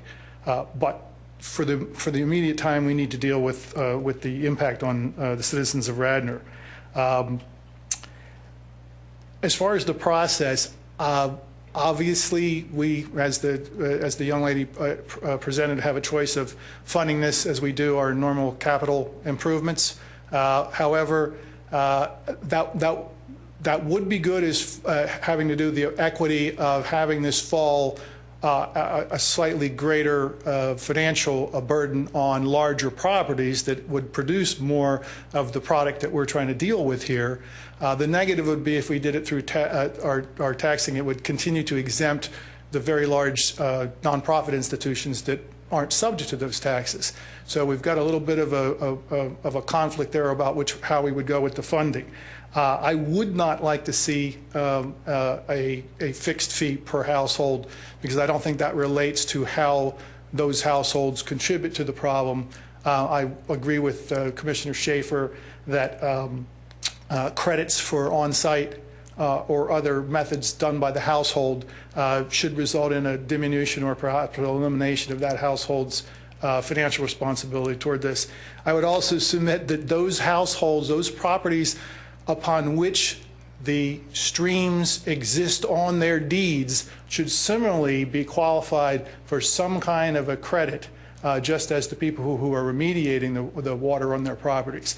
Essentially, as the individuals who did the studies indicate, for the most part, you're utilizing private property to exit this water out of the township. A substantial amount of which comes from your public streets, hence my relationship to snow removal. Everyone traverses the streets of Radnor. If they flood, you're not going anywhere. Those streets are producing the predominant fraction of the water that's then running into these streams. When we decide on the funding method and the credit method, I'd like to see the consideration of a credit for those whose properties are actually being used as the water course for this water out of the township. Again, the funding, I would, in the best of all possible worlds, I'd like to see it related somehow to pervious versus impervious surfaces. I had addressed you at the end of last year suggesting that to pass a uniformity challenge, we may want to utilize a computation that's already available on the tax records of this county, in which the dimensions of the lot are actually mentioned on your tax records. That could be a preliminary basis upon which to assess a per square foot assessment that would make it equitable to small property owners. I'd love to see a Philadelphia style where we actually are somehow able to map impervious surface. My problem and my concern with that would be the upfront cost of the township to actually get the first set of tax bills out versus what you would bring in by pursuing something that equitable. Whether this goes out RFP or not, I would like to see this board mandate a certain citizens advisory component to both the funding, coming up with the funding ideology and present it in ordinance form to this board, and the prioritization of the projects. I think it worked well in other zoning matters. It seems to be working well in your budgetary considerations. I think as part of the RFP standards, this board should mandate rather than leave it up to the contracted entity putting out some notices for a couple of 40-minute touchy-feely sessions, but actually mandating the kind of citizens advisory componentry to go into both, again, the funding source and the prioritization of projects. That's it.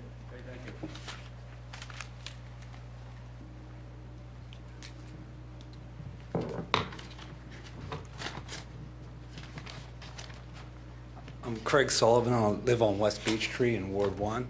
I'm part of the 90%. I don't flood. I keep most of my water on my house, on my property. I'm here for a couple of reasons, because over the last 30 years, I've noticed that we spent money for studies. Nothing's gotten done. We're up to doing it again. I'd rather see us fund public works, go out and flush the lines, TV the lines, find out what we have out there. You guys want to spend money. We don't know what we have. I walk the streets constantly, walk about 6 miles a week, and knowing the problem, see it. I work for a home builder. I do land development.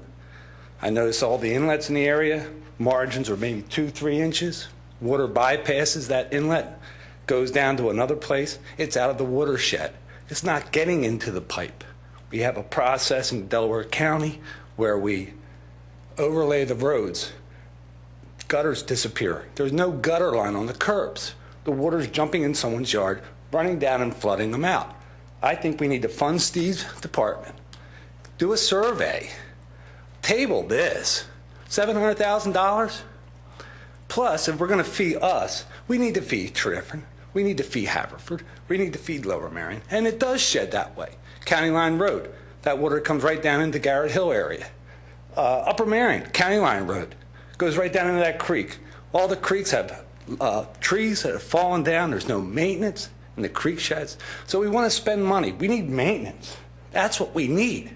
And we've needed it for 30 years. And I've seen board after board not do anything. It's easier to say, this is what we want to do. We fund a proposal, and then we decide we're not going to do it. So please, do us all a favor. Act on it. Let's get some monies, fund the Public Works Department, and let's find out what we have. Let's go out, get the gutter line back. Let's go to PennDOT. Route 30 is a disgrace in a rainstorm. Sidewalks are tough enough without the rain. Try walking them in the rain. It's deplorable. Yeah, Bill, South Devon Field, I played at St. Catharines. I know what that was like. Marshlands, yes. Not every place recharges. That's another problem. You can't put recharge everywhere. Ground doesn't perk. Sometimes it's too wet. But the one thing we can do is find out what we have, and we have not done that. So please, watch what we spend. And if we're going to feed the residents of Radnor Township, the commercial real estate people that rent, pay the ratables and everything else is down the toilet right now, we have to also go to our neighboring townships that feed the watersheds. We can't forget about that. Now, that's not going to happen. So let's get real. Let's fund the man. Let's get him out there with a TV and find out where these storm pipes are clogged, clean them out, all the culverts, clean out the culverts. Let's get the water from leaving one shed into another. North Wayne Avenue is a disgrace during a rainstorm. Forest Avenue, I heard you're thinking of putting a storm in there. Fantastic. Steve's idea is great. Put some recharge in the street. Problem with that is then the sanitary sags. So, but let's find out what we have before we spend money. And you're correct. Do the math, John. It doesn't work. And 10 years from now, some other city's going to be doing something else, and we'll want to do that dream. Let's not do the dream. Let's take a look at what we have and make a sound business decision. Thank you. Anyone else? Do I hear a motion to ask him to move forward with a proposal to present to us? Steve, will you clarify what you're looking for? Because at the beginning of the meeting, you mentioned CVE as well. Yes, I think, I guess it was the two parts which you had mentioned. CVE helped determine what we need, and it's just a portion of it. The resident brought up some good points. It's not just flooding projects, it's future infrastructure needs. And Commissioner Fisher touched on how do you want to fund, and Commissioner Curley, how do you want to fund those different things? But I guess the first request is to see if this board wishes to receive a proposal from AMEC on what it would cost for them to come in here and determine a stormwater fee, and then at that point the board would determine if they wish to adopt that or not. I think because Chagrin Valley did work, did a baseline of work with the stormwater management report of 2011, my request is that the board would allow me to sit with Ryan Cummins and try to pick some of those projects, large and small, that would make an impact, and have them give us a price proposal that was not from 10,000 feet like the report was. I mean, those are very general numbers. The devil's in the details. And I think that might be able to help AMEC in determining those costs. Okay, addressing the AMEC bid first, or proposal. If we get a proposal from them now for, X project, does that somehow cloud the issue of us going forward to bid it out, that we already have a proposal? I mean, this is a huge project that we're going to spend a lot of money just even on this first step. I feel an obligation to bid it out.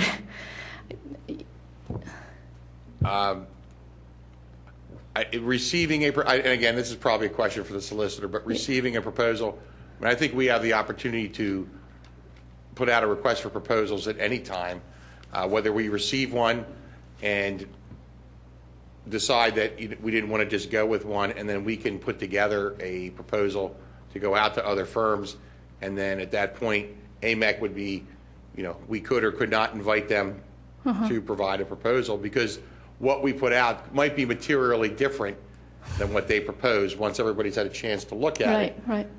Okay. All right. Elaine, to your point, we can request proposals from any firm at this point. If AMEC would like to submit a proposal, they may do so, but any firm may submit a proposal. And because we're not required under the charter, we're not required to put these out to bid, but we can accept multiple proposals, and the board can evaluate those in a public fashion even, and vote on which proposal to go forward with. I feel the same way, that this is something that is pretty substantial in terms of a new policy and direction for the township, and to rely on one firm to provide that proposal. While I have faith and trust in that firm because of the prior work and I've seen the work, I'd still like to see what others have to say. So I will move to approve Public Works Department to solicit and request proposals on developing stormwater management program. I'll second it. Thank you. That's not an RFP, right? I mean, that's just I don't want to go through the whole RFP process, because that's going to delay this. I would think it would be better. I mean, this is your recommendation, the manager's recommendation, that we have them submit a proposal to us. Once we get that proposal, then we can do whatever we want with that. But to go out with RFPs and all this, then we're going to spend a lot of time. Hang on. The RFP process on professional engagements is quite different than it is for public works projects and other issues. So what my motion is to ask for RFPs from firms. It's not a competitive process. So without me developing a scope, more or less, or a minimal scope, I mean, if AMEC submits a proposal to this board, you have one proposal, and I think that helps you get an idea of the magnitude of the cost of what we're dealing with, whether looking at that snapshot. But if I'm understanding you, Commissioner Fisher, then I would solicit proposals from other firms, not necessarily, developing a request for proposal packet, but more or less saying, just like we did not come up with one for AMEC. We're not giving any guidance to AMEC at this point. So quite just, frankly, it's the same difference. This is a request for proposals to develop a stormwater management program for the township. And quite frankly, there's so many unknowns in this equation that I don't see the point of trying to clarify what they are. The fact is we need to understand the mechanism of funding and a mechanism for prioritization of the program. But it's not clear to me that there's any specific ask here. Well, I think that's part of the problem is you're going to get proposals that are going to be all over the place, and you're not going to be able to sit there and realistically compare them unless Steve puts some kind of sort of parameters out there. What we should do is we should do what the manager and Steve want us to do is to go out and have them present us with a proposal. Once we get that proposal, we can look at that, we can accept it, reject it, we can go out and ask for a million other proposals. But to go out and just ask the whole world to come in here and make all these proposals about what we don't know what we're doing. I'm inclined to agree with you, Bill, because you pay a guy like that. Can I clarify? Because that's his job. And That's his Kevin, I agree recommendation. with you fully. And again, my motion was not to not do that. My motion was to direct the Director of Public Works to do an RFP on a stormwater management program. I assume that the Director of Public Works will in fact have a bid specification on that project. So it's implied at this point. I mean, I'm sorry, but were we not going to request specifics on this proposal? AMEC's proposal was, they came to us because, and I'll have to give up on the history a little bit because before I was here, but apparently they started work here in 2008 and did their DIMS, does it make sense study with some of the residents. They came back and said, hey, you know, we did a certain amount of work and we'd be interested in providing you a proposal to see that through fruition. So I did not, you know, normally what I would do is prepare a request for proposals with specific guidelines, what's required, and whether it's, you know, basically just put out to the public or given to specific firms to reply. That's where you get the apples to apples comparison on what I put out, you know, as far as the deliverables, the whole 9 yards. So this was, I'll say, unsolicited from that standpoint. I just wasn't understanding Commissioner Fisher if he basically wanted me to request from engineering firms, you know, point blank, what is your recommendation on this? Or if you wish me to prepare a request for proposals, you know, in a more formal manner, which... Well, now that I understand the history better, I would actually stand by what I'm saying. What's driving this? A firm that came to us and told us we needed to do it a certain way, or are we going to specify what we want? Like, in my mind, from a competitive nature, competitive standpoint, we really do want other firms to compete on this because we may get a very wide spectrum of responses, and those responses could be quite different in terms of what we end up doing. So I think it can't hurt. AMEC certainly has the upper hand here because they've already had involvement with the township, and they certainly have a connection here, and they have experience here.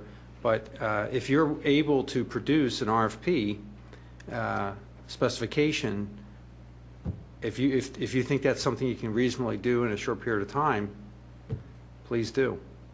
Steve, do you have a recommendation? Please do. He's speaking for himself. We haven't had a vote yet, so. You know, You're saying that we should not have an RFP process at all? Well, the thing is, John, is that you're going to spend months and years doing this. No, it doesn't take long to write an RFP. We write RFPs daily at work, so this is a little more complicated. I expect this to take a few days, but it's really needed at this point. Steve, are you comfortable? Are you comfortable with the details of what would be necessary for an RFP? I mean, one of my concerns is that there are there are no details in this. So it generally, in my opinion, it's a mistake to tell an expert to give them give them so much leeway. I think they need more direction. So, I mean, I think the conventional process is the way we should go. We need to identify details internally and then follow John's procedure. That's my thoughts on this. I think we can go that route. My thought was, since AMEC has done a certain amount of work here, and I'm assuming, and I don't know this for sure, that they must have had a proposal way back when, that they got to a certain point, that they are more or less updating that. And by presenting that proposal to this board, a couple of things happens. One is, just from a snapshot, not from a competitive standpoint, you have an idea of the magnitude of the cost of something like this, because obviously there's going to be a considerable cost with this because of the amount of work that was involved. Now, should you go out to an RFP, obviously we're going to have, a host of different costs, based on a competitive basis. Them submitting a proposal to this board, I don't think precludes us from going to an RFP, and it may help this board determine if they wish to do so based on a price. I don't know if the board has an idea in mind of what they would spend. What you're looking at here is the cost to determine what a stormwater fee would be. I mean, there's nothing more tangible other than the end product of all that may be, if this board wishes, a resolution, passing this. So it's going to be a considerable amount of money, and it's a lot of legwork. There was all the meetings she had mentioned, all the stakeholder items. I can put something together, and I agree with Commissioner Curley to a point. Those firms are more expert than anybody in this room or on staff as far as how to create a utility. So there would be some structure to an RFP, but also a certain amount of leeway to let them say how they would do it, because maybe somebody would do it differently than AMEC. I don't know. I think they have a very compelling argument as to a process of performing this so it is legal. Remember the ideas were you can't just say, I want to charge X. You have to prove that this is a valid cost, not just something pulled out of thin air. It's similar, Commissioner Curley might remember, when the tapping fees had to be redone a few years back. It wasn't what we wanted to charge. It had to be based on your system. That's how they were determined. So if you're asking me which would I rather do, I would suggest the board, it's free, to be honest with you. They provide a proposal, and then take a look at that. And if you wish me to prepare an RFP, I would do so at your request. I don't think receiving their proposal skews the RFP, because the RFP could be somewhat different than what Can I they ask you propose. sort of a real fundamental, what's to stop them from giving you a proposal unsolicited? So you don't need approval to take a proposal? No. That's the point. And because this is outside the purview of the charter, in the sense that professional services don't require RFP processes, the competitive bidding process that we normally go through for, say, a public works project. Normally the bids would come in and they would be sealed, and they would be opened in front of witnesses and staff, and those would be evaluated all at the same time. So no bidding firm would have the advantage over another. In this process, I think we need to have John Rice at least give us a yes or no by tomorrow. He's in the building tomorrow. At least have him weigh in on this issue, because I'd hate to, go ahead with AMEC's proposal, but then find out that it would contaminate the RFP process if we decide to go that route. I will stop and see him first thing tomorrow when he's here. Yeah. I want to make sure that what we're, I'm going to stick, my motion's on the table. I think we should vote on having the Public Works Director do an RFP. And I think I go back to, I think we should be giving AMEC some direction as to what we're looking for here. And if it is a one-line, if the specification is one sentence long, I'm okay with that. If that's what you believe is the right thing to do, I think you are the expert in the room at this point in terms of putting the RFP out. But correct me if I'm wrong, but I believe that to be the case. So I stand by what I'm saying. The question is, do we have to advertise the RFP, or do you simply, just the word gets out? I don't know how that process works. There is no guidance in the charter in terms of professional services RFPs. You could basically just put it out there, advertise, and any engineering firm could do it. But you also have the right to choose a select pool of engineering firms that you may feel have a special acumen towards this, to do this type of work, which reduces the pool, but that's all within our purview to do. Well, I am very interested in seeing the proposal from AMEC and seeing it in a timely manner. So I'm disinclined to go the whole RFP process at this point. However, I foresee that we're going to have a bit of sticker shock when we get the proposal and what is involved in this process and how long it's going to take. Well, we heard how long it's going to, but how much it's going to cost. And I think we just want to leave our option open to be able to bid out once we see how much this is going to cost. So as long as we have that option open, I'm fine with just accepting this proposal, digesting it, and deciding how to go from there. Well, then what I would That's ask where I that am. if I speak to the solicitor tomorrow and he's okay with that. You don't have to, yeah, you can speak to the solicitor, but it doesn't contaminate the process. I mean, all they're doing is making a proposal to the township. Anybody can make a proposal to the township. And then when we get that proposal, we can do whatever we want with it, and we can go to RFPs. It doesn't change anything. So, Elaine. I'm inclined to have them submit the proposal. All right. We still have our options to go public with more bids, and I don't think we're harming ourselves by inviting them to submit a proposal. Kevin, you all right then? Again, my opinion is we don't have to do anything. It's Yeah, based on the okay. facts as I understand All them. right, you- That we just, she or her firm can call Steve Okay. tomorrow and drop off a proposal, and somebody else John? can drop off a proposal. John? All right. No, what it is, it's the sense of the board. Would you please submit a proposal to us? Thank you. Thank you all for coming tonight. I have one comment for Bill White. This is a very clever process in the sense that everything's being parsed up. The library fee, the fire company fee, the sewer fee, you need to keep a tally. So when all these different things are parsed up, we get an aggregate picture. 30 seconds. That's a great segue, because where I was for the first hour of the meeting was I was with the Citizens Audit Review Committee in finalizing a 5-year forecast, and the intention that will be presented to the board at the January 30th meeting. Built into the forecast is the ability to stack these different things on top of one another and see the results. So, to that point. Meeting's adjourned. Thank you.